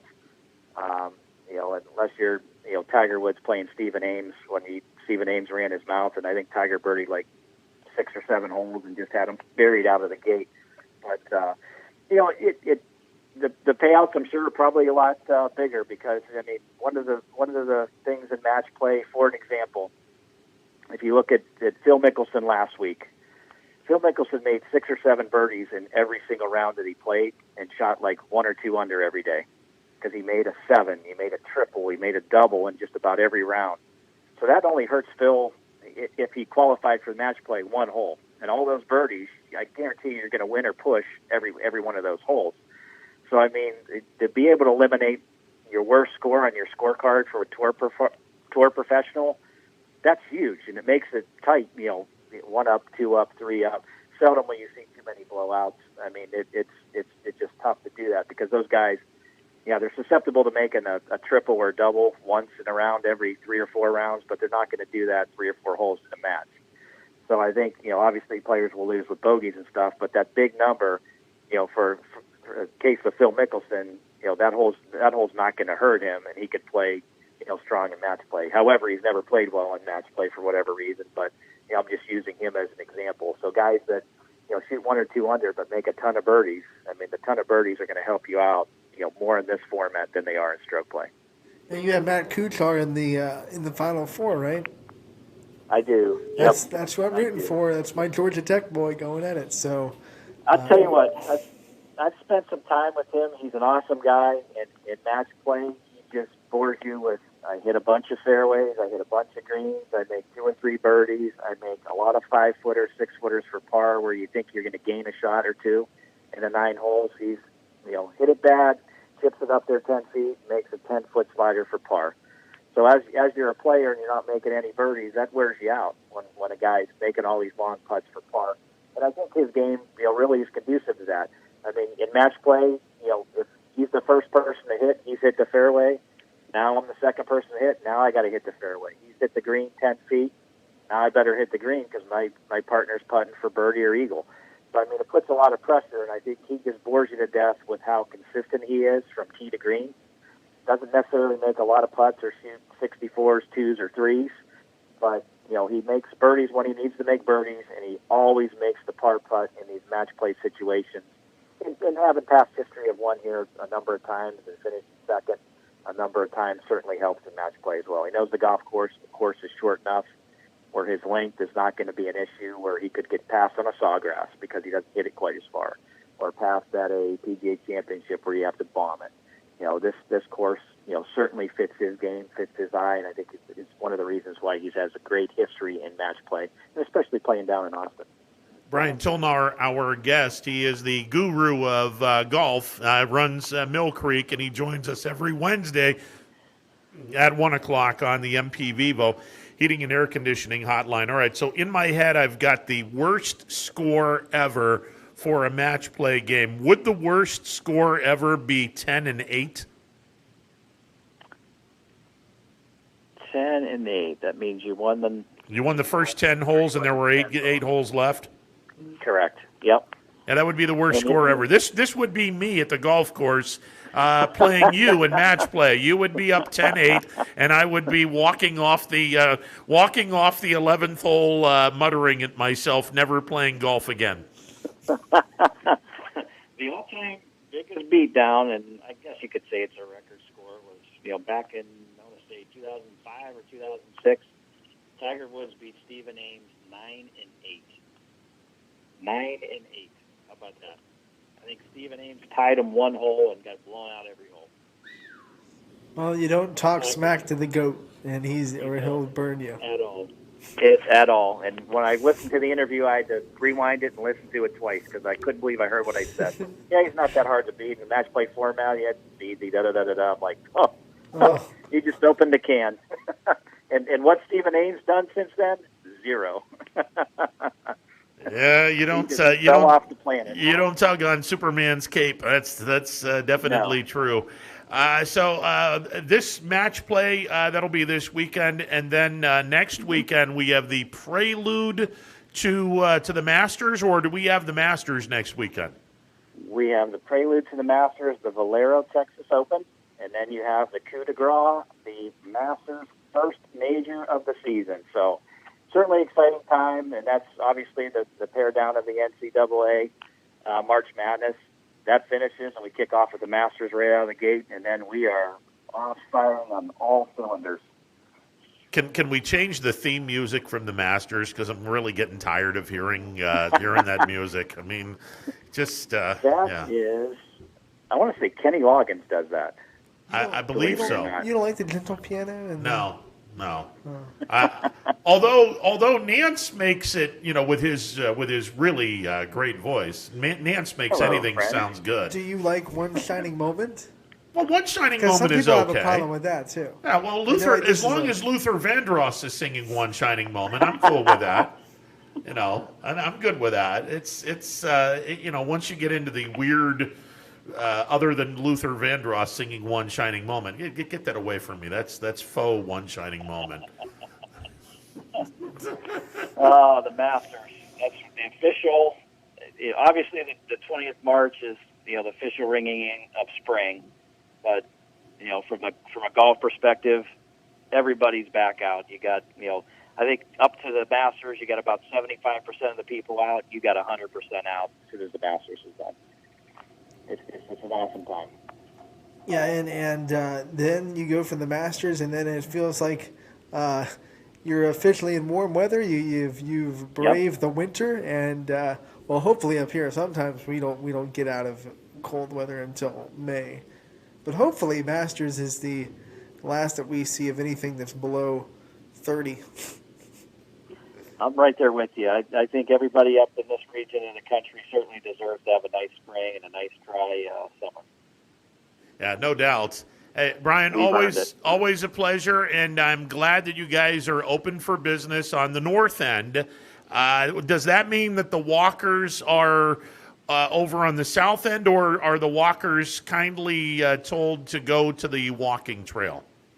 The walking season is officially ended, and they'll be on the walking trail. We've got equipment and stuff out there, and moving stuff, and trees that are down, and all of that. So, just for safety precautions, we're asking everybody to go back on the trail. I think we posted it on Friday and Monday, possibly, just as a reminder. For safety purposes. But back to the East Golf Trail, unfortunately, and that's what I tell everybody here. Next time you come out, you got to bring your clubs.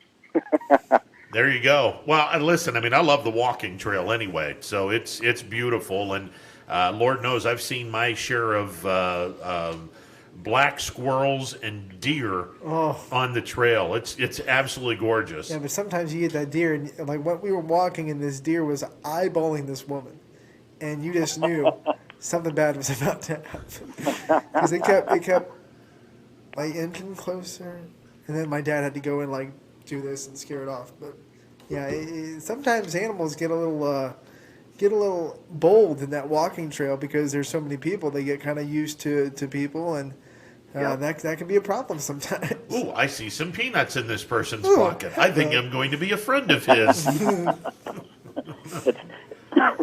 Wonder how many Not like five-way the matches. squirrels in Florida. Yeah, no kidding. Now, the squirrels in Florida, they'll take your golf ball and be done with it. Honest to God, if you have a Snickers bar or peanuts in your golf bag, they will claw your bag up to get whatever's in it while you're putting on the green, and your clubs can be on your cart. They come out, they have like these, they almost like a cross between a squirrel and a raccoon. They almost have like bandit mask on their eyes, and they come in and they just shred your golf bag. I went down and visited my grandparents the one year, and it's like the ball pocket in his golf bag was all shredded. I'm like, Grandpa, what happened to your bag? It's like, boy, we were golfing, and the squirrels come over, and they try to dig through it and find food. I'm like, get out of here.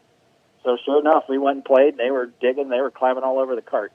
It's unbelievable. That squirrel might get the club. You know what I'm? Not get the club, but get the club. That squirrel's definitely getting the club. There's no two ways about it. Hey, Brian, always a pleasure.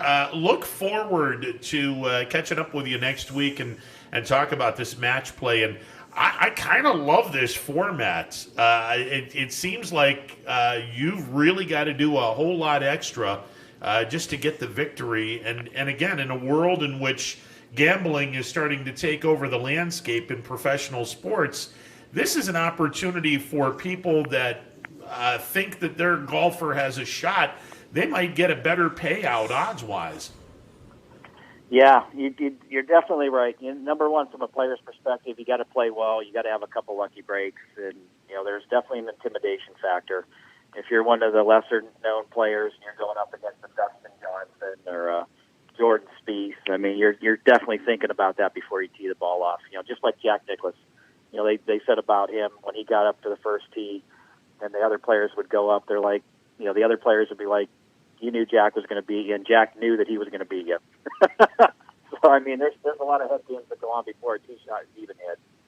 All right, Brian, always a pleasure. Look forward to catching up with you, and hopefully maybe a lot sooner. Maybe I can get out there this weekend. Maybe after the YSU football game I can get out there. There you go. It'd be perfect. All right, good seeing you, brother. You got it. Have a great week, guys. Brian Zolnar from Mill Creek checking in every Wednesday at this time on the MP Vivo Heating and Air Conditioning Hotline. I love that. I'm going to beat you. I know it. You know it. It's over. Yeah. That would be like me going up against him. I was like, look, I'm going to get my ass kicked, so let's proceed with this, and I'll try to hit a ball into the fairway, and you can eagle while I'm still number 6 on a par 4. Because there's no way in heck I'm going to beat this guy. I'm in this housing development over here. All right, let's go to the phone lines. Rich, you're on the MP Vivo Heating and Air Conditioning Hotline. What's going on, brother? Good afternoon, young men. How are you? I'm good. Yeah, springtime is in the air. Yes, sir. Yes, sir. Ooh, ooh, ooh. Anyway, I'm going to be rided up today. I'm getting my new vehicle. Oh, there you go. What are you getting? It's a 10-year-old model of a Ford SUV, garage, elderly woman, well, older than me. I'm already elderly, but yeah. It's a garage and grocery getter.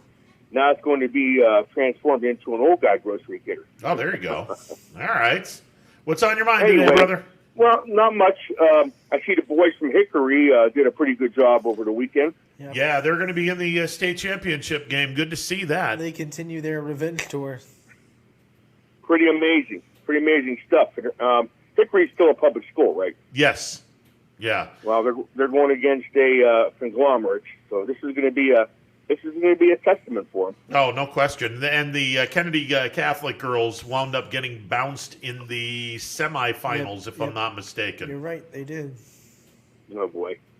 Well, the myth around the Steel Valley is we've had the best football and basketball in the state, and that's a myth. When you get down around Cincinnati, get into Cleveland and Dayton, I'll tell you what, man, those schools are deep. Well, I think football, for a time, I think Youngstown was certainly in that conversation, and maybe for a time in the 70s and 80s, we were in the conversation in basketball. We were nowhere near the conversation now in basketball. Although we're getting better, we still haven't found our way in boys basketball to make any inroads in regional play quite yet. But we're getting there. We're starting to get a little better. Hey, the girls from our area made us proud. That's awesome. Yeah, absolutely. Absolutely. And if the guys would learn how to pick up on the energy levels the girls have, that might be the key to the lock, you know. Well, the girls are definitely a little bit ahead in the process of trying to get back to being that area of the state where we do have some solid basketball. The girls are definitely ahead in the whole grand scheme of things, but the guys they're getting better. They're definitely getting better. You know, there was a great interview with some of the players from Hickory on TV last night on one of the local stations. And the young man said, our number one priority is defense. Then offense plays off of that. And he looked into the camera and said, defense wins championships. And I'll tell you what, that put chills on my arm. Yeah. Because it takes a lot of young men to get a grasp on that, you know. Well, and it's the truth, too. I mean, offense puts butts in the seats, but in basketball, you better play some damn good defense if you want to win a championship. Hey, well, you know what? I'm not real savvy on this 5G phone, and I can't find out where high school teams are playing baseball. So if you can look that up, and then I'll be in touch with you. Maybe we can hit a couple games before you get whisked off to do your games in Niles. I'm umpiring on Monday. I'm going to be umpiring a JV game on Monday, and I believe baseball season starts either Friday or Saturday for the area. So there should be a lot of games, a lot of venues this weekend. Okay. I'll be in touch. Let me know what's up. All right, brother. See you. All right, guys. Have a great day. All right. 330-886-0813, the number to call. We'll take a timeout. Be back in a bit. Stick around. More to come. Hello, I'm Greg Burbick with G. Burbick Farms. For the last 100 years, my family has farmed in the Columbiana and Mahoning counties. I began raising cattle in 1996 with the goal of providing a better product for you and your family on the dinner table. Our grass-fed and grain-supplemented black Angus beef are raised with no hormones, steroids, or antibiotics. We're known for our hometown-friendly service and incredible tasting products. We're locally owned and have customers across the tri-state area. Our products go from our farm to your family. Stop by our farm on New Buffalo Road or visit us on the web at gburbickfarms.com. Don't forget to like us on Facebook. G. Burbick Farms, it just tastes better.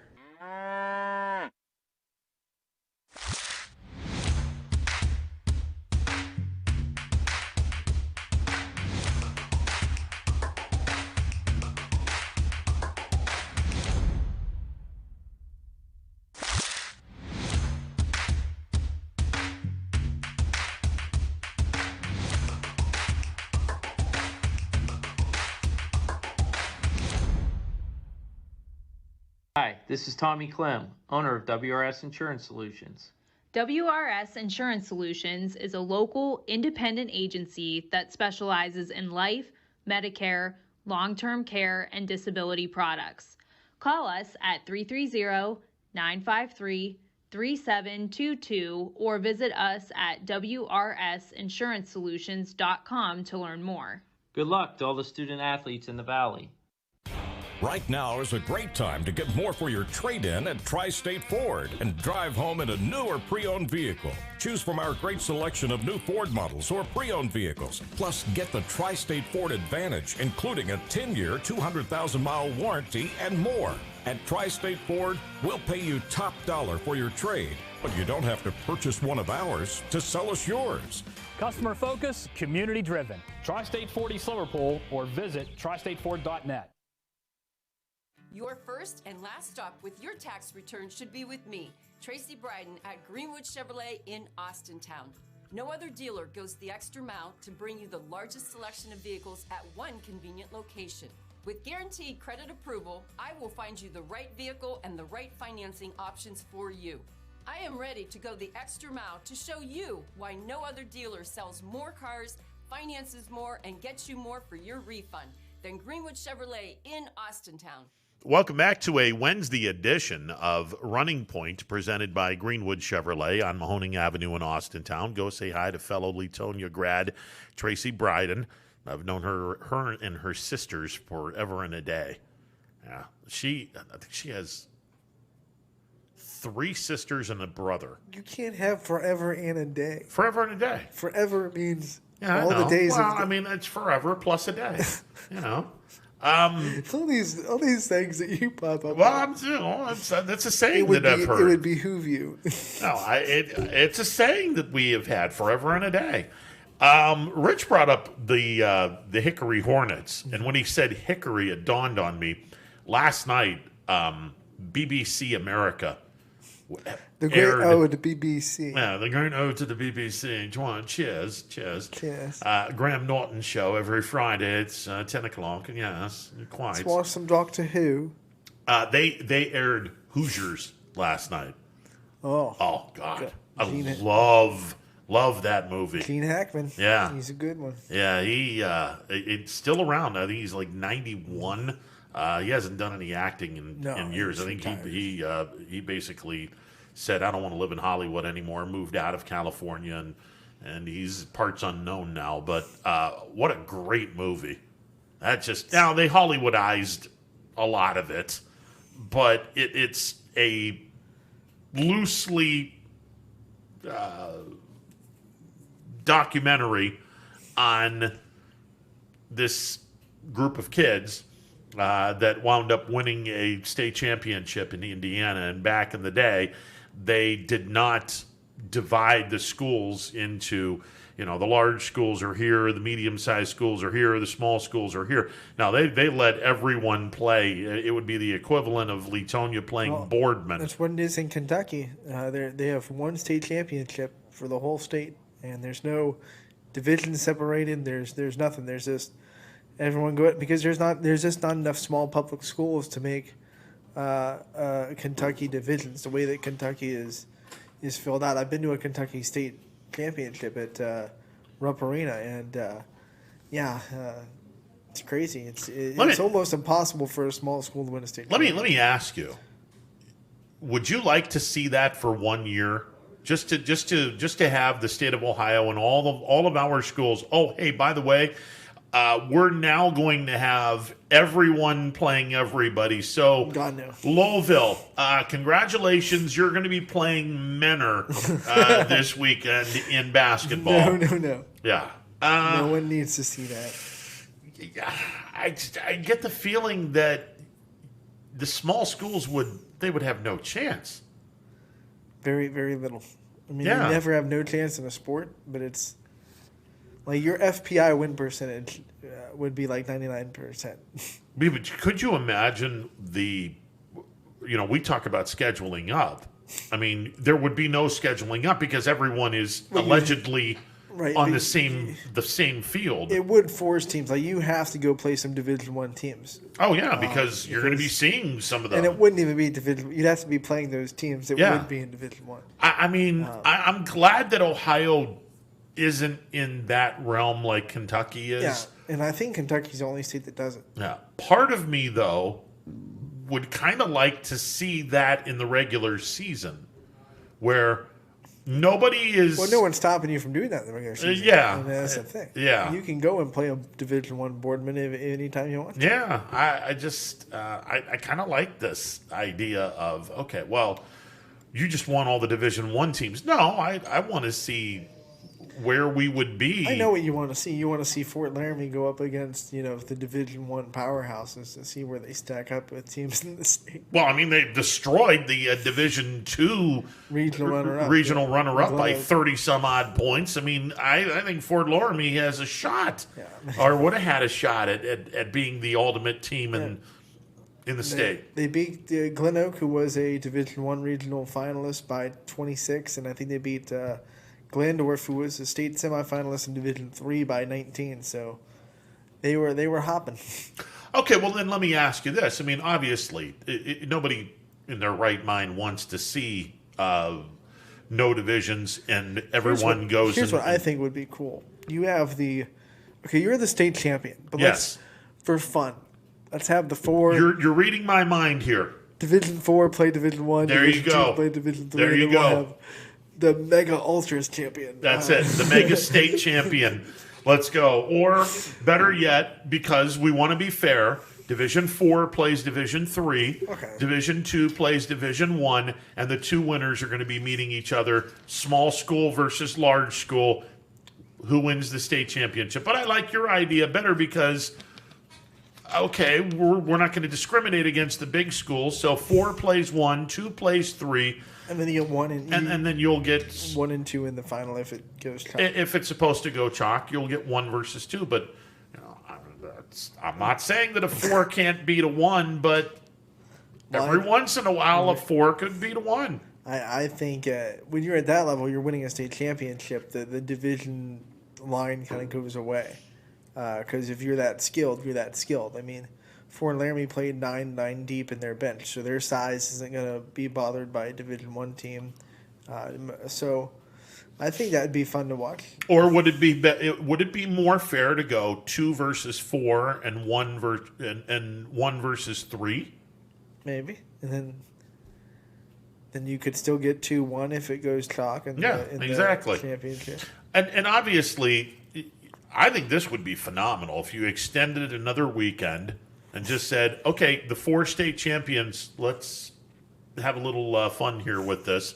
Now, the other sports would be like, let's not, because some of these kids are going to want to play softball. Some of these kids are going to want to play baseball. Wouldn't it be cool if the first game of the regular season the next year was the state championship rematch? Like you said, okay, if you get to the state championship, the next year you have to have the first game of your schedule be a rematch of that state championship. That'd be fun. I just think that'd be fun. It depends. I mean, what happens if you are you travel, man. It's one game. And you lost all your seniors who were all together, and now you're going to have a team of not as good, and you're running up against the team that was loaded but still ready to repeat. That could get ugly pretty quickly. I don't know. I don't know if I would want to. Like the national championship game in football should be rematched with the first game of the regular season in college football. See, that'd be fun. I don't know if I want that or not. I like it when it ends up being, oh man, that like sometimes it's serendipitous. Like, oh man, the first series of the year is the rematch of the world. I think the Royals did that when they beat the Mets. Yeah. 2016, the first game of the year was against the Mets, and it was like they had to watch us put the flag up, and that was. Well, the Super Bowl champion always plays first the next year on a Thursday night. Wait, always? Oh yeah, I guess it happened this year. Yeah. I never noticed that because. But they don't do a rematch of the Super Bowl. No, they just. But the difference is, okay, well, most everyone. I mean, now that we're in free agency mode in the NFL, maybe that's not the case. Even though Tampa Bay did re-sign on Ndamukong Suh and a couple of their other behemoths on the defensive side of the ball, they're going to be pretty good next year. This just in, so they'll play whoever in their first game of the year. It'd be nice to see like them in the Packers first game. I think that because you try to make it an interesting game, you try to make it maybe a playoff rematch like last year was Chiefs Texans. So maybe Buccaneers Packers first game of the year. Do they play each other next year? I don't know. I was just throwing out. Well, I mean, they both finished in first place, so right. You would think that they would be playing each other next year. Remember when it was Warren Sapp and Brett Favre, how big of a rivalry that felt with Tampa Bay versus Green Bay? Yeah, that was a lot of fun. Battle of the Bays. Yeah, absolutely. All right, Tom Callahan will be joining us in about 8 minutes or so, and we're going to go through with Tim Callahan, right? Or is it Tom. It's Tom? Yeah, it's Tommy Boy. My bad. Yeah, Tommy Boy. I could have swore, like if you would have asked me 5 minutes ago, Tim, but hey. No. It's Tom Callahan. Okay. So we've clled him Tommy Boy for years. Tommy Boy. Yeah. Oh my freaking God.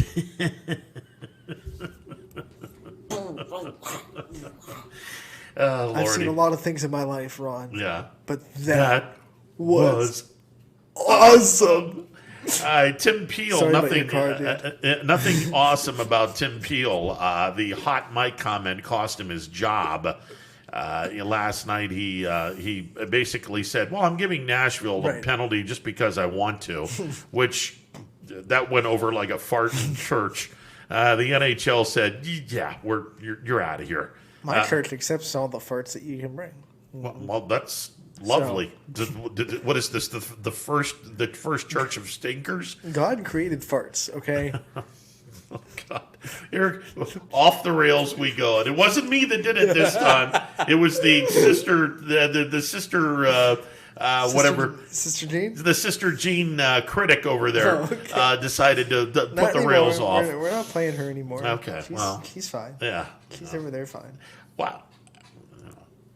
We'll see what happens. I was going to ask you to look up with match play how big the odds are in this particular set where one of 64 golfers has an opportunity to win, but in order to do so, you're going to have to really just play the equivalent of 10 or 11 rounds of golf. 3 to get to the Sweet 16, and then the Sweet 16 to the Elite 8, Elite 8 to the Final 4, 4 to the 2. Now you're going to have to play 8 rounds of golf in order to win a championship. Let's see. Bryson DeChambeau is 12-1. Justin Thomas is 12-1. Dustin Johnson is 14-1. John Rahm 14-1. So they're pretty much the same odds that you would see in a normal week. I mean, the top is usually 10 to 15 to 1 odds, and then you go down, you have a huge chunk that's 20 to 25 to 1. What's Kokrak? Do we have a number on Kokrak? Jason Kokrak is 50 to 1 odds, along with Lee Westwood, 50 to 1. Corey Connors, Kevin Kitchener, Ansner, and Fleetwood are all 50 to 1. And then after that, it drops off. The next person below them are 66 to 1 and 70 to 1. So. All right. Kokrak is 1 up on Zalatoris. He has a 4-stroke to 3 lead with 3 even. So he's 1 up through 10 holes. They're on hole number 11. Kokrak has a one-shot lead through 10 holes, and they're on the 11th hole. Finau is getting destroyed right now by Fratelli. Fratelli is 5 up. How about this, though? Kuchar, who Brian Tolnar has is in his Final 4, he's 125 to 1 odds to win it. 125 to 1. Yeah. He has a 4-stroke lead right now on Justin Thomas through 12 holes. That's a moneymaker. He had him at 125 to 1. Right. That's $1 equals $125. $10 equals $1,250. I'm not saying to make an investment of $10 on Kuchar, but that's a pretty nice chunk of change. Just saying. Coming from someone that has lost a chunk of change on the NCAA tournament. Thank you very much. I'm already down. Well, what am I down to DJ now? He's undefeated against you. Yeah, so. He's 2-0 or 3-0. Let's see. I think he's 3 because you guys did the Tom Brady in the playoffs bet. Yes. And I think you did another NFL bet between there. Yes. We're 3. Because you bet the Chiefs Bills game. Yes, I did. Yes, I did. And then the March Madness Winthrop. I came out of March Madness with Skittles, by the way. We were betting Skittles. Yeah, it was hilarious. Not money. I gave the 20 Skittles to DJ, and he gave you the 20 Skittles. I came out even. Skittles. I came out even Skittles. Yeah. So that was very wonderful. All right. Skittles galore when we talk with Tom Callahan. Tasting the rainbow on Running Point. There you go. He's coming up next. Stick around. It is a Wednesday edition of Running Point, presented by Greenwood Chevrolet on Mahoning Avenue in Austintown. Your teams work hard and give it all they've got. Well, so does ours, because 21 Sports and YSN give you extra effort when covering local sports. 21 Sports and YSN, winning coverage of our Valley's teams. No matter what the weather, be prepared with a reliable, efficient Rude gas furnace or air conditioner from MP Vivo Heating and Air Conditioning. Call your energy efficient expert, MP Vivo, today for a free estimate. Here at MP Vivo, we rely on Rude, and so should you.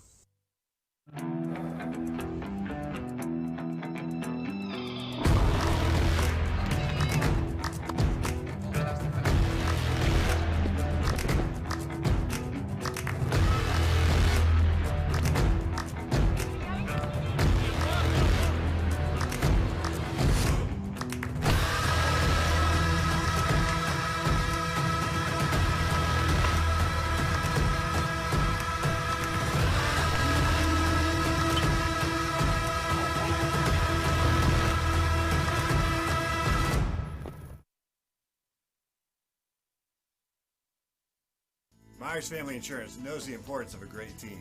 our team continues to grow to help you with your Medicare and retirement needs. The annual election period is October 15th through December 7th. Now's the time to make sure your plan continues to meet your needs for the upcoming year. Call today. It's storm season. I think we're under the gun for some heavy storms over the next couple of hours. And Storm Tracker 21 is ready. This is probably the one we're keeping a closer eye on. On air. And locally, we're going to have a lot of eyes on our area. Online. All right, let's talk high-risk futurecast and the timing of this weather. On social media and on our app. Notice we'll have scattered showers on Thursday. Stay ready with Storm Tracker 21. The severe weather threat now through around sunset this evening. Save more during the Extra Mile Auto Show with employee pricing for everyone on some of our most popular models. Plus, get an additional $1,000 on the value of your trade. Schedule a test drive today to experience the 2021 lineup for yourself. When looking for home design inspiration, don't just be inspired, be Baird inspired. Whether new or remodeling, Baird Brothers has the latest trends like shiplap to refresh your home. Go from inspiration to installation with our wide selection of in-stock American hardwoods. From the rustic charm of antique oak to the warmth of traditional cherry, Baird Brothers has what you need to make your home inspiring. Baird Brothers, our family's heritage, your family's home.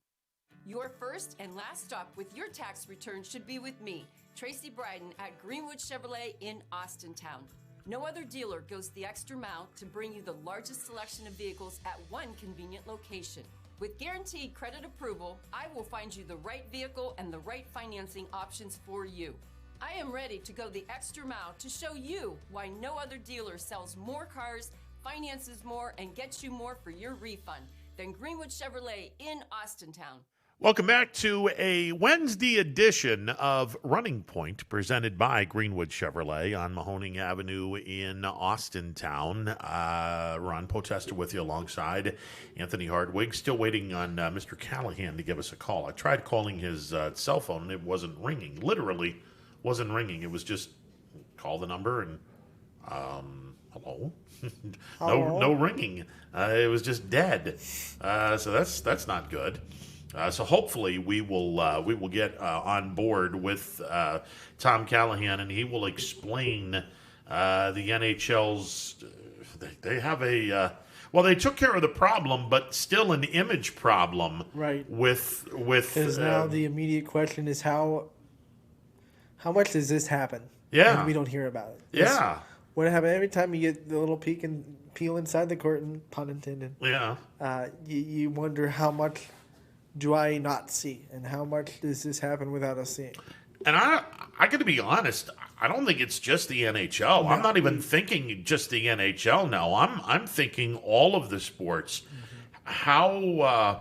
How many officials, whether it be NHL officials, NBA officials, NFL, Major League Baseball umpires, how many of these officials are of the mindset of Tim Peel, where I'm going to make this call because I want this call to go this way. Yeah. Whatever the reason is. And now you got to wonder, and obviously, had it not been for the hot mic, we would have never found out about this. And all the people that have this thing that think that Tom Brady is in cahoots with every referee in the NFL are screaming at the top of their lungs right now. See, I told you they make calls based on emotion. Well, I mean, not just Brady, but I mean, the scuttlebutt amongst Patriot haters when Tom Brady was in New England winning all of those Super Bowl titles. People would always got all the calls. Yeah, they cheat. It's what about the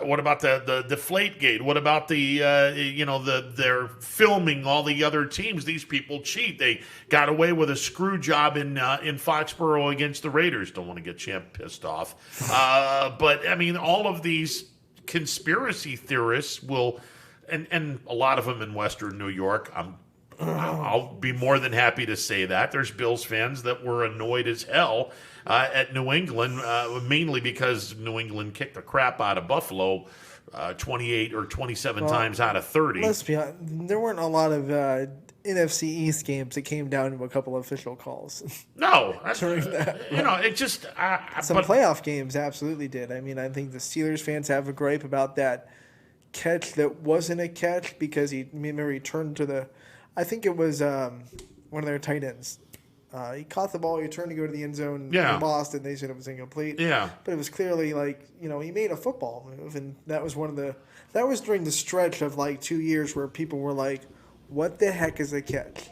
Yeah. And the NFL had to come out and kind of rework the wording of a catch. And they actually went politician on everyone, which they didn't answer the question, but they made a really nice but they made a really nice speech, but really didn't say much of anything. It was kind of like a presidential speech by any president. A catch is very objective because some people think, oh, that's a catch, and some people think it's not. You have to do this to have a catch, and some people have to, but. So it's hard in that regard. It's hard for the NFL to say like this is a bold definition. They try, but at the end of the day, it is very objective to whether or not something's a catch or not. I think I now know why we aren't able to get a hold of Callahan. I think he still thinks that we're 2 hours away and not 3 hours away, because Arizona doesn't turn their clocks. So we turned our clocks last weekend, right? So we're now 3 hours behind Arizona instead of 2 hours. Because Arizona just decides, hey, we're part of the Pacific now. Yeah, Arizona's in the mountain time in the winter time, Pacific time in the spring and summer. They do daylight saving. They just, instead of actually doing it, they just geographically change where they are. Which is, I wish, what Ohio would do. I don't want to move our clocks anymore. We can't be Central Time. We can't just decide we're all the way in the Central of the Hey, look, I got no problems with it. Indiana is. We're 2 states away. I mean, it's the Indiana-Illinois border. So Indiana is Central Time. No, it's not. When they don't turn their clocks back. So they do what Arizona does? Yeah. Oh, I thought Arizona was the only state Indiana. that did that. No, Indiana. They turn their clocks. They don't turn their clocks at all. So right now, Indiana is 1 hour behind us. But that doesn't make, because when we drive to Kansas City, No, Indiana right now is even with us. Eastern. But when we move our clocks behind, is it fall behind or fall behind? Spring ahead. Back for the fall back. They don't do anything. So they're 1 hour behind us. Well, they do something. They just say, "Hey, we're Central Time." Yeah, exactly. They don't do anything. They just sit back. Weird. See, I don't can't want to just move the move clocks. the timeline. Yeah, but they're not. They're just voting not to move the Because time. you're doing the same thing. The clock's still going to set at the same time. What you're just doing is saying, instead of physically moving our clocks back, we're just in a different time zone. Yeah. So it doesn't change anything. You're still an hour behind, and you're still the sun's They're not moving their clock. The sun's going to set an hour earlier than it does in a normal time. Yeah. The difference is we don't have to physically. That's just lazy. I want more daylight. That's You're not getting more daylight. You absolutely are getting more daylight. By moving to Central Time, your sun's still setting at 5:30 local time. It says now I'm Central instead of Eastern. Exactly. So I'm going to be doing it at 6:30 now instead of 5:30. No, because to you it's 5:30. Oh no, it's if I go to Central, okay, it's 5:30, but it's really 6:30, and I'm just going to be like, you know what? Screw you. I'm putting by this. By that logic, you know what? I'm on California time right now. It's really 11 Can we make it 5 o'clock somewhere? So oh, Lord. It's 5 o'clock somewhere. Can we get the entire Eastern Seaboard in the Eastern time zone to say, screw this, we're not moving our clocks?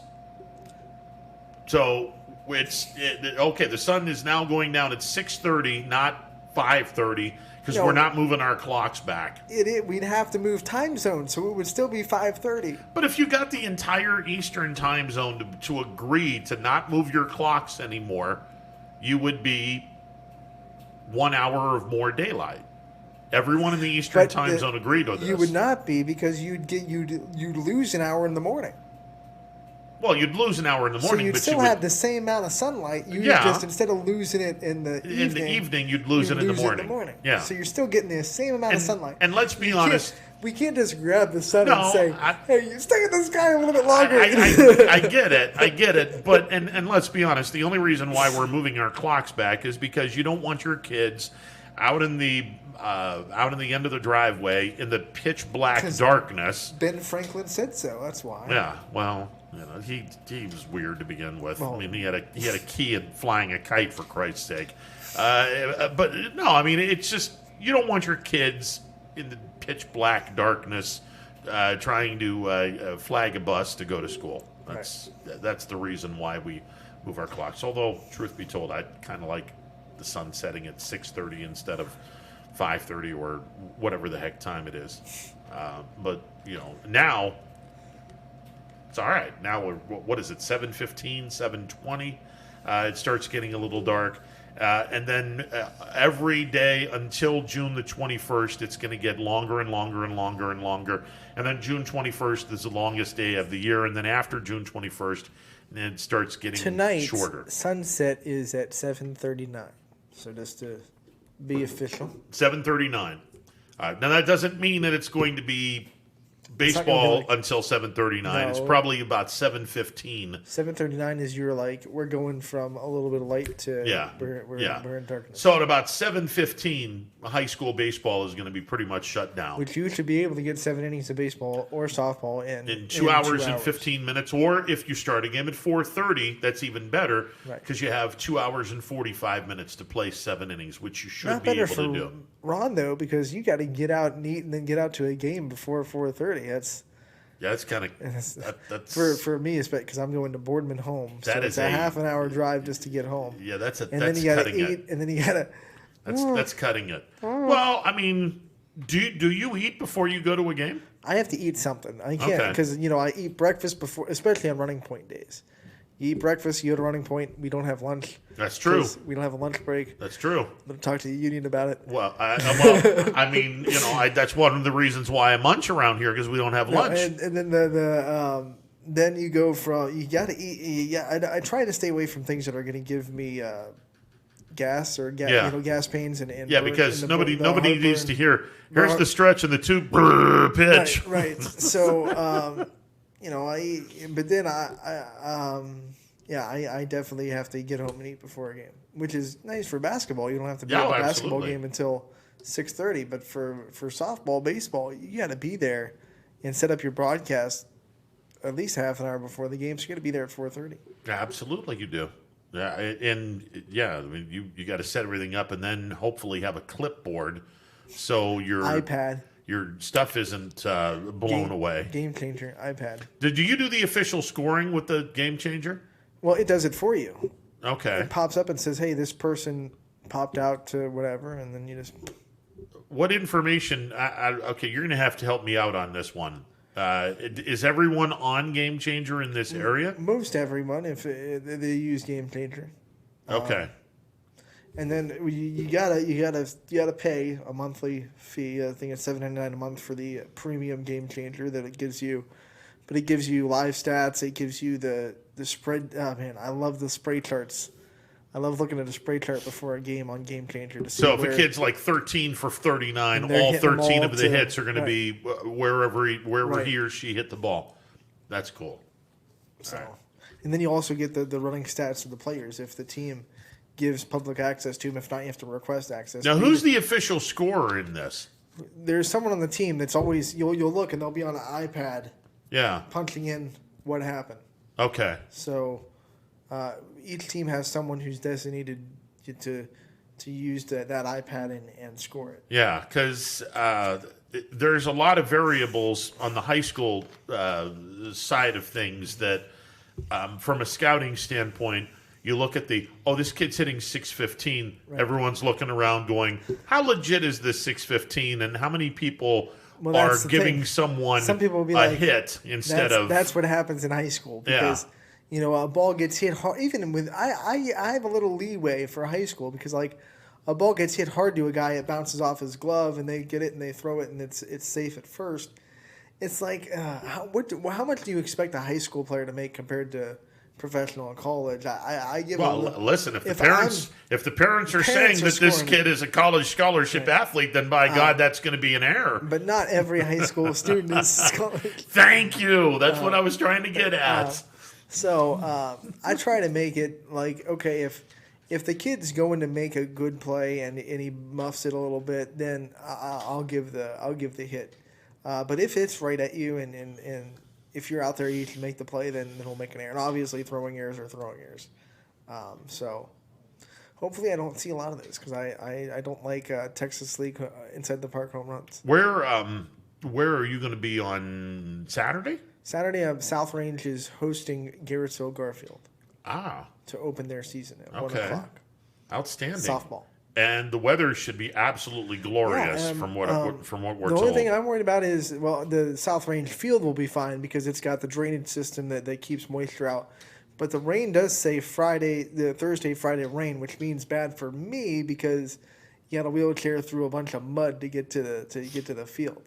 So I'm hoping the rain is to a minimum in the next couple of days, so I don't have to get all nasty and muddy on my Why wheels. can't we have a like a cart path between the two? South Range isn't that bad. You park on the street and you're right by the field. But the problem is there's this ditch.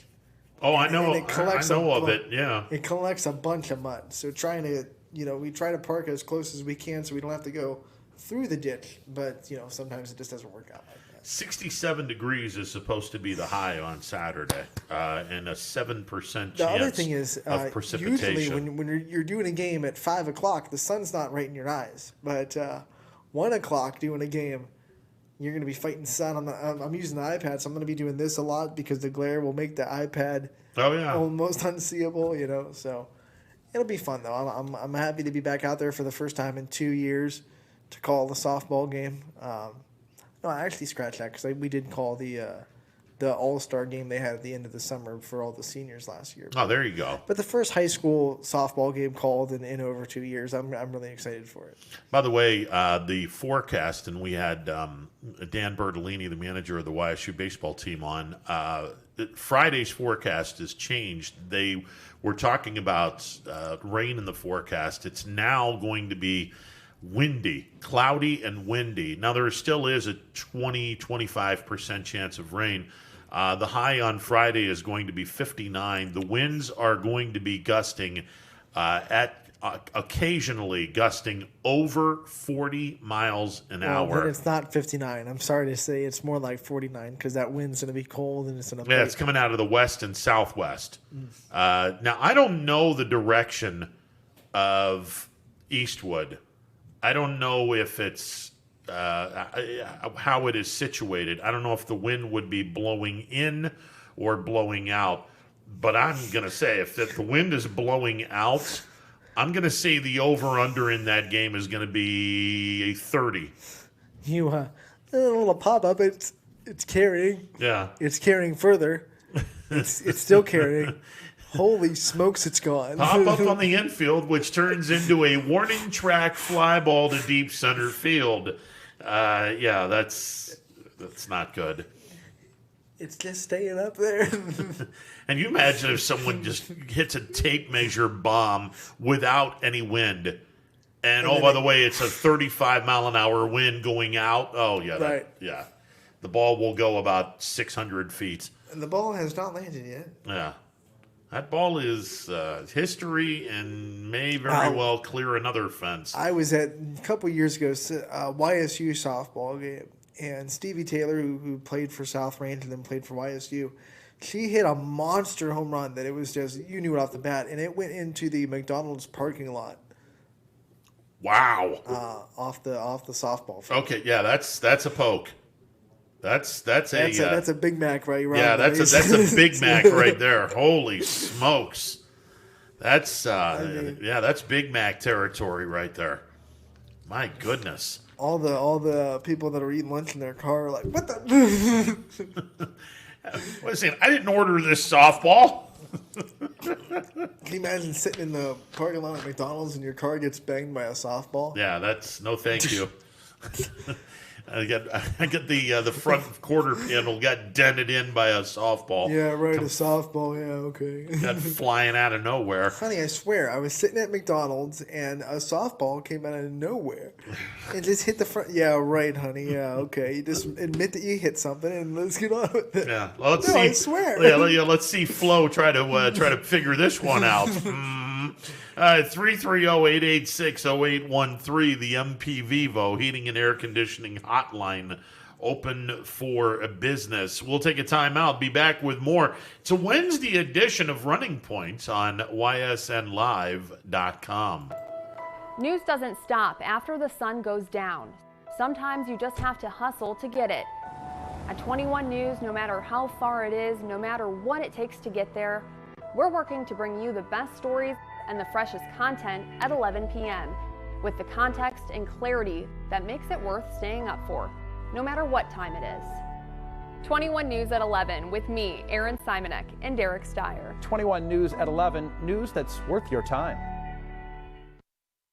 Your first and last stop with your tax return should be with me, Tracy Bryden at Greenwood Chevrolet in Austintown. No other dealer sells more cars, finances more, and gets you more for your refund than Greenwood Chevrolet in Austintown. WRS Wealth Advisors is the area's premier wealth and retirement specialist. With our combined 70 years experience and comprehensive wealth strategy, we assist our clients attain their goals. Call 330-965-0370 to learn more about our individual and corporate financial planning services, or visit wrswealthadvisors.com. Good luck, athletes!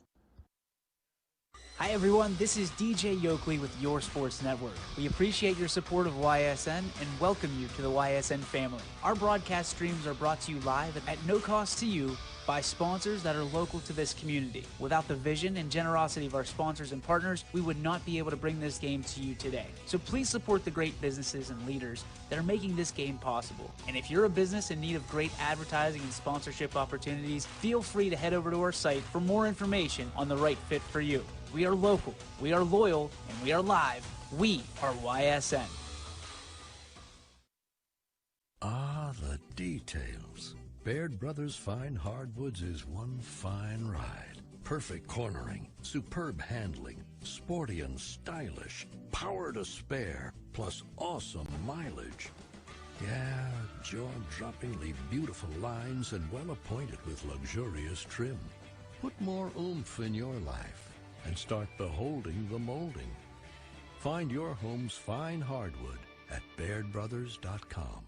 For heating, cooling, and indoor air quality, the Mahoning Valley trusts MP Vivo Heating and Air Conditioning, offering worry-free repair, service, and installation. Call MP Vivo today for a free estimate. MP Vivo Heating and Air Conditioning. We're your energy-efficient experts. Welcome back to a Wednesday edition of Running Point. Ron Potesta with you alongside Anthony Hartwig, and we are joined, we finally got this figured out. We're joined by our hockey guru, Tom Callahan. Tom, welcome aboard, sir. Thanks, Ron. Apparently technical difficulties are spreading, so my apologies, but I'm glad we finally were able to touch base here. Yeah, I was figuring for a second that your microphone was not turned on, and I'm sure that Tim Peel would have liked his microphone or someone's microphone not turned on last night. What a professional segue right there, Ron. Thank you, sir. Thank you very much. There was no appeal for Tim Peel getting fired today by the NHL, and what a strange, very, very strange situation last night in Nashville when Tim Peel caught on a hot mic basically saying, I called this penalty because I effing wanted to, and that's that. You know, it's interesting, Ron, that this is such a hot-button topic because, you know, I actually just recorded a podcast about this earlier today that's going to come out tomorrow and all that fun stuff. But, you know, I think, and so just to bring people up to speed, if you haven't heard, basically Tim Peel was caught on an open mic saying he wanted to call an early penalty against Nashville. There was an F-bomb involved. The broadcast cut it off, but it was out there. The damage is done. I'll be honest with you. This is not a surprise to me, and I'm not offended by it, and I think a lot of people are. But here's the thing, is it disguises this inconvenient truth that's now out in the open. Look, Ron, you've done games with me. We spent 3 years together calling hockey games. You've heard me talk about the clicker.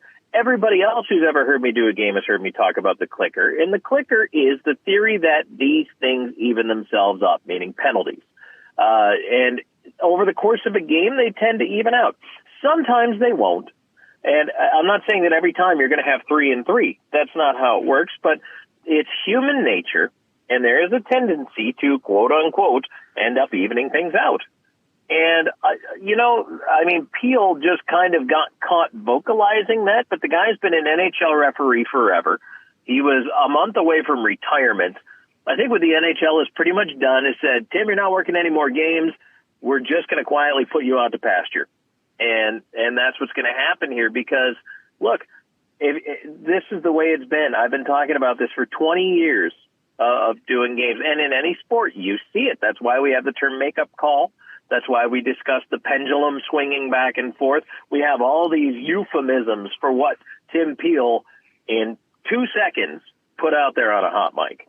Now, this is an interesting thing because I was telling Anthony, there's a person that is in between the two penalty boxes, and the referee is talking to the hot mic, but essentially talking to that person, and the microphone is for television or radio or both purposes.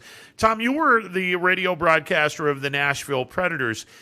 Were you able to, at any point in time, get the referee's microphone, and who's responsible for that microphone? Is it a wireless mic that the referee has, or is it a microphone that is situated between the two penalty boxes? So that microphone, and Ron, every team's setup is different. As a matter of fact, in COVID times, the guy who used to be between the boxes down there, the PA announcer, is no longer there. They've actually moved them, in a lot of cases, completely out and upstairs into the press box. So what you have is a situation where the microphone's controlled in-house, first of all. It does have the ability to feed to the broadcast because that's how we hear, in this case, Tim Peel call a hooking penalty. But that is controlled in two places. The microphone can be switched on and off by the referee himself, but it also runs through that in-house sound system to the PA and to the TV truck. So the truck for the broadcast did not have it potted down. So they didn't have the microphone lowered. And somehow Peel's mic was on, and that is his own doing if he left the button on, perhaps from the last time he interacted, maybe heading into the break. Then the truck also failed to mute it as well. And so now you have a double whammy, and that's how the sound gets out and goes over the broadcast airwaves. So when he's saying what he said, obviously he's not intending for that to go out. Who's he talking to saying this is, I wanted to call a foul on Nashville early? Is he just saying that to the broadcasters to kind of give them a behind the scenes kind of info that he doesn't want on the broadcast, but he wants to give them, or is he saying that to his colleague? Who would he be saying that wasn't much, but I just wanted to get a call on Nashville early? Who would he be saying that to? You're definitely not saying that to anyone on a broadcast team or anyone in a public capacity. That was something that was spoken between two officiating partners. That was, and that's what it was. That was something that should not have gone out for these guys, but did. And it sounded like, and if you listen, just from the nature of the discussion, it sounded very much like a locker room discussion. It sounded like it was a quiet area. There wasn't a whole lot going on to me. That sounded like those guys were just talking in confidence in what they thought was private, but one of the microphones was on. It's okay. Let me give you a very funny, humorous example of this. But Leslie Nielsen, Naked Gun, when he goes into the bathroom at the Queen's reception, thinks his mic is off. Instead, it's being broadcast over the Queen's appearance the whole time. People have seen the movie. It's a very humorous scene. It's kind of funny. Well, in this case, it's not funny. It's unfortunate, but it's the same thing. The mic was not turned down at the source, and the mic was not turned down at the broadcast truck. And so that's how it ends up going over the air. Now, somebody got their hand on the button real quick because they cut him off mid-sentence, but it was too late.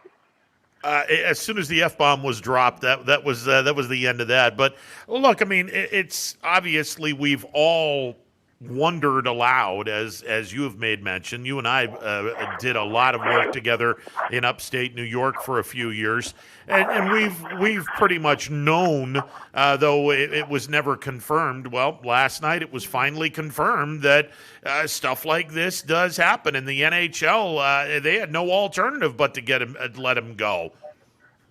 Yeah, and that's kind of the thing, Ron, is, to me, And I don't know this for certain. No one asked me. No one brought me into the conference about, what's going on with Tim Peel. But this is the NHL actually, I think, reacting more out of embarrassment for what happened. The fact that a referee dropped a live F-bomb and revealed an inconvenient truth. If you were to ask someone in the league offices with a microphone to confirm or deny if they ever have discussions about these things or about how things even out, and even maybe in a candid time, they're like, well, no, nobody does this on purpose. But there's too much anecdotal evidence to believe that it's human nature otherwise. Things just tend to even themselves out. And sometimes we know it's coming. We know if we see a bad penalty called and a team goes on a power play, that power play is going to last about 20 seconds, maybe 30 seconds. And there's going to be a call going the other way. And you're going to have a minute and a half of 4-on-4 and 30 seconds of makeup power play going the other way. It's the way it works. And unfortunately for Tim Peel to voice that and say he was intending to call something on Nashville, number one, it shows intent. That's a terrible look.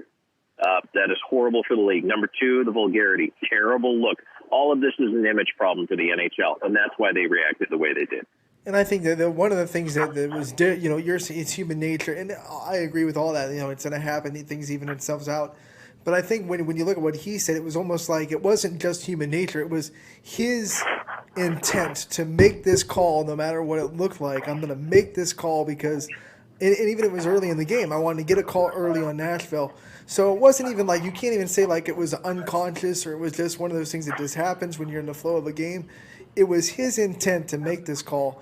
And it's got to, even though NHL fired him, you can't quiet the people that are now questioning how are we going to keep the integrity of the game for the rest of the season when now we know this is the norm. So they're going to have to answer questions about it, in my opinion, for the rest of the hockey season about how they're keeping their refs fair and integral.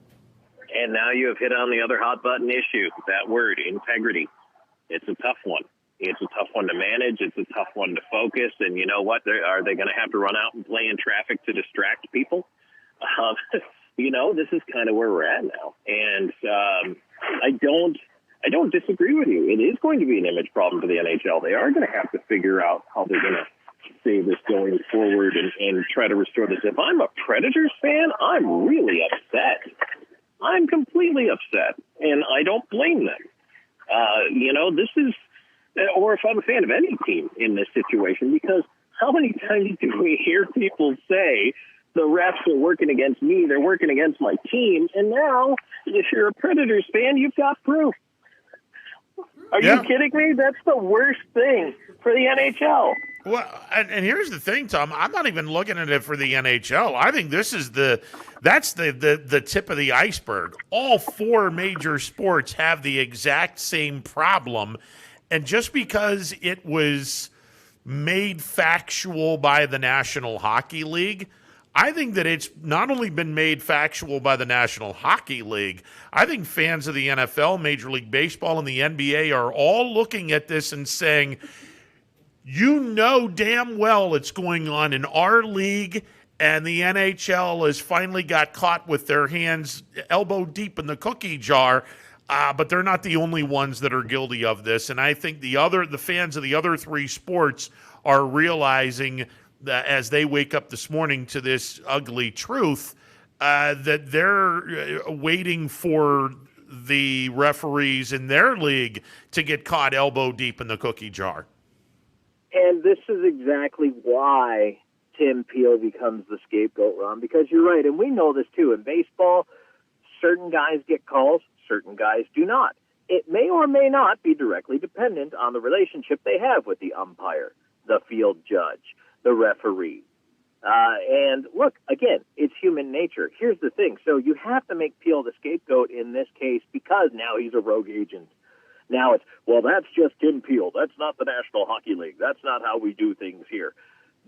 You have to put out that image and appearance. And again, back to that word integrity, to protect the integrity of the game.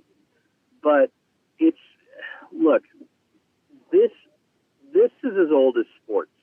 As unbiased as officials are supposed to be, it doesn't always work that way.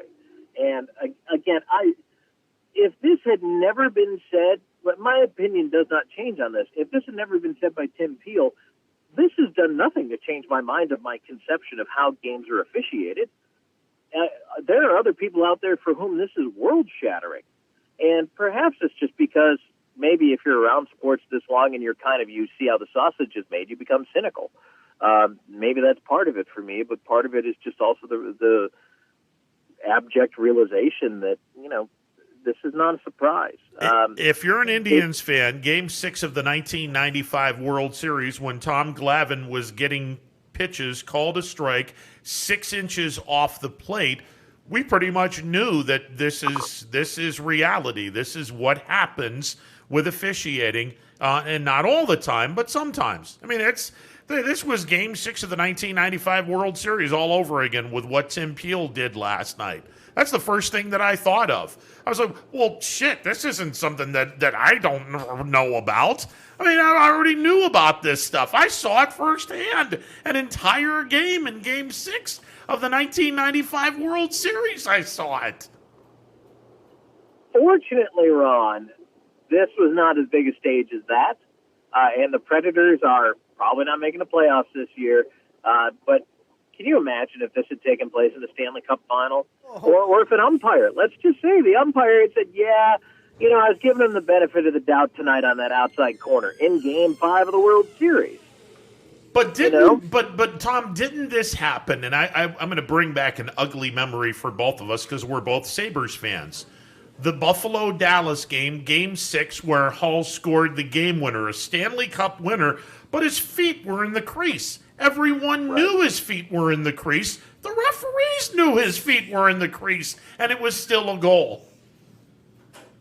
Yeah, and there's a lot of conspiracy theories out there, some of which I may or may not believe in, about, what happened in the aftermath of that. What I can tell you what should have happened is that the goal should not have counted. It would have went to a replay, and they would have restarted the game, dropped the puck, and off you go. And the game would have continued. Whether or not you buy into they're already out there celebrating, we're not calling them off the ice bit or not, that's mistakes happen and things get swept under the rug. Now, does that make a Buffalo fan base feel any better or anyone rooting for the Sabres or really anyone who is an underdog? No. And you're going to have certain feelings about it, like you still do, Ron. You're talking about 1995. So this is sports. And you know what? Some people feel that they got jobbed by the refs. Sometimes you feel like, man, that guy's against my team. Well, unfortunately now, an actual official, a paid major sports official, has put it on the record. And that is a terrible look, not only for the NHL, but all of sports. And that, again, is why he becomes the guy who will be sacrificed on the altar of integrity of the game. Does it kind of stink for the NHL that this happened right when they made a deal with ESPN to get the TV deal with ESPN? And they're, right in the cusp of getting more exposure and more coverage, and then this happens, which is just, it's unfortunate timing. Actually, they're lucky it didn't happen 3 weeks ago. I think now is a better time for it to happen if it were going to happen because the ink's dry. They don't have their secondary rights deal in place, but let's face it, this is not going to affect viewership much. It's not going to affect ratings. It's not even going to affect fans because at the end of the day, you can complain about it and grouse about it to your buddies at the bar, but what can you do? And the answer is nothing.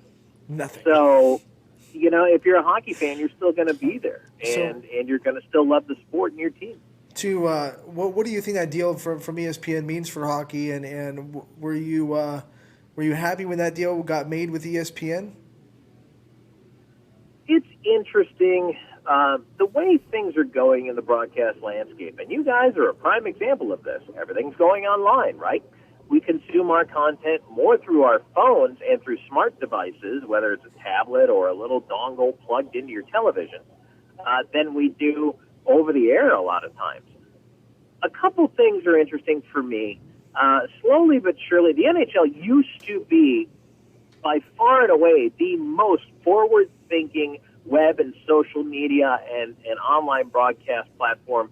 Then they merged with MLB Advanced Media, and now obviously they're both on par because it's the exact same treatment, which I may or may not always be a fan of, but that's where we're at. But that said, I think that the NHL now, in making this deal with ESPN, this takes even more off their plate as far as responsibility for streaming the games. ESPN bought this more for online content, believe it or not, than anything else. Yes, they'll have broadcast rights. Yes, they're going to get some Stanley Cup playoffs and finals out of the deal. But this is about ESPN+. This is about the distribution network. NHL.TV is going away under this deal, which I've been a subscriber to for years. So it's going to be completely gone. It's all going in-house under ESPN. This facilitates a lot of distribution for the National Hockey League digitally. And I think it really gives them a leg up there. And Tom, for those that are subscribers to DirecTV, the Direct Ice is phenomenal. I mean, you get all the hockey games for a particular price. Does that go away? I don't think that's going to go away because terrestrial broadcast rights and exclusive packages like that, like we're still going to have our NFL season tickets. We're still going to have our NHL home ice and NBA center court. Those packages will still exist in the terrestrial plane, whether satellite or cable, and you can negotiate your exclusivity for a fee. I don't think that's going away, Ron, but I do think the push is on more towards digital, especially with younger generations. It's just where things are going, and so I believe that's why. And the other thing is, like or lump ESPN, and I'm not a huge fan of what they've become, but they have reach, they have clout, and they have branding. And when you're on ESPN, you have the ability to reach into more homes and generate more awareness of your product. And who's not to say that European soccer fans who buy ESPN Plus because they want to watch Real Madrid on a regular basis might not flip on some hockey games and become a fan eventually. So not a bad deal for the NHL. And it's ABC, it's Disney. It gives them the reach back into some places that they were really missing. Become a minor player in the sports realm, especially as they've closed their baby Foxes. The regional sports networks have gone away or been sold off. So Fox was going to be a secondary player. NBC, guys, I don't know if we've talked about this, but NBC is killing off NBC Sports Net. The whole network is going away. And so whatever NHL properties remain will be split between NBC and their NBC networks, kind of like the Olympics are. But NBC Sports will be gone. So they had to go somewhere, and I think ESPN was the best match they were going to find. The other thing, now ESPN in their Sports Center and their highlight package will be more, I think the only reason they didn't have a little bit more hockey coverage in that is because they didn't have the video rights. They seem to be biased against the sports that they don't have the rights to when it comes to how much analysts and how much highlights they show. So anyone turned on Sports Center is bound to see more hockey now because now ESPN has the rights to it. Bingo. That's exactly it. Obviously, the NBA is front and center with ESPN because it's a cash cow for them and their NFL coverage. And then they'll feature games that they carry as far as college. They're not leading with CBS's coverage of an SEC game unless it happens to be a nationally touted matchup and it is the lead story all over the place. I know a lot of people don't pay attention to those things, but there is a definite order and sequencing to how they present it. Here's the other thing. You said something that kind of made me chuckle a little bit. Highlights on SportsCenter? When? Was that like 10 years ago? I mean, I'm kind of joking, but I'm kind of not. SportsCenter now is basically 4 top stories that rotate with reaction around them. But you're right. Hopefully hockey becomes one of those 4 top stories, and they do get some more love. And, yeah, ESPN, it makes total sense. They push the product that makes you money on commercial advertising and eyeballs. More Barry Melrose. More Barry Melrose. Woohoo! We will get more Barry Melrose. Hey, Tom, always a pleasure, sir. And Tim Peel just basically put an exclamation point to what you and I have been saying for the last 20 or 30 years. I know it's disappointing for some fans, Ron, to understand this, and it's a black eye for officiating, for the league, for sports in general, but it doesn't make it not true, and it doesn't mean that it doesn't happen. So, you know what? as best as we can. We just got to put our blinders on, move past it. The NHL will never talk about this again. I guarantee it. And hey, this is life. This is sports. It's a business. There you go. And I think a lot of folks are going to wonder, okay, how long was this going on? Has this been going on since the advent of sports? Has this been going on since sports became a, quote, business? That's the other question, that if people want to really get to the bottom of this, how long do you think this has gone on? I would say at least since the sport became a business. I'd say it's even longer than that, Ron, because I could, and this might be a sketchy parallel, but I'll go all the way back to the 1919 Black Sox scandal. They were, and I'm not saying that Tim Peel took money for this. Please don't misunderstand that. I'm not saying that at all. But you can influence people with various factors. In that case, it happened to be money. Or there's just, there's been influence over sports as long as we've been playing games. It's human nature. So as soon as humans became interested in sports, the human nature took over. You said it. Human nature. Tom, always a pleasure, my brother. Oh, then I believe he Tom's not there. And they hung up. Or the phone got cut off. He's right. SportsCenter doesn't really do highlights anymore, do they? I wonder what Stuart Scott would be doing right now if he was still alive, because he made the highlights. Booyah! But now there's no more highlights. So what would Stuart Scott be doing on SportsCenter right now? I don't know. I miss Stuart Scott. I miss the concept of SportsCenter with highlights. He changed sports broadcasting forever, because all of a sudden you didn't have to be stiff to be a sports broadcaster. Well, there were some people that weren't. Yeah, but it wasn't on that stage. I mean, Stuart Scott brought it to that stage. He brought a little flair to the. He made it okay to be yourself on a sports broadcast. Yeah, he put a little flair into his highlight packages. And I think a lot of the reasons why YSN works and why some of the other sports companies that are a little bit more dialed down as far as stiffness and personality work can really put their ties to Stuart Scott in a little bit, in the way that he made that kind of okay on a national stage. Yeah, that's a good point. Speaking of, a power hour is coming up next. And everyone there is absolutely themselves. There you go. There you go. So we will talk tomorrow. See you tomorrow, noon to 3. Running Points, presented by Greenwood Chevrolet on Mahoning Avenue in Austintown. We'll be back tomorrow.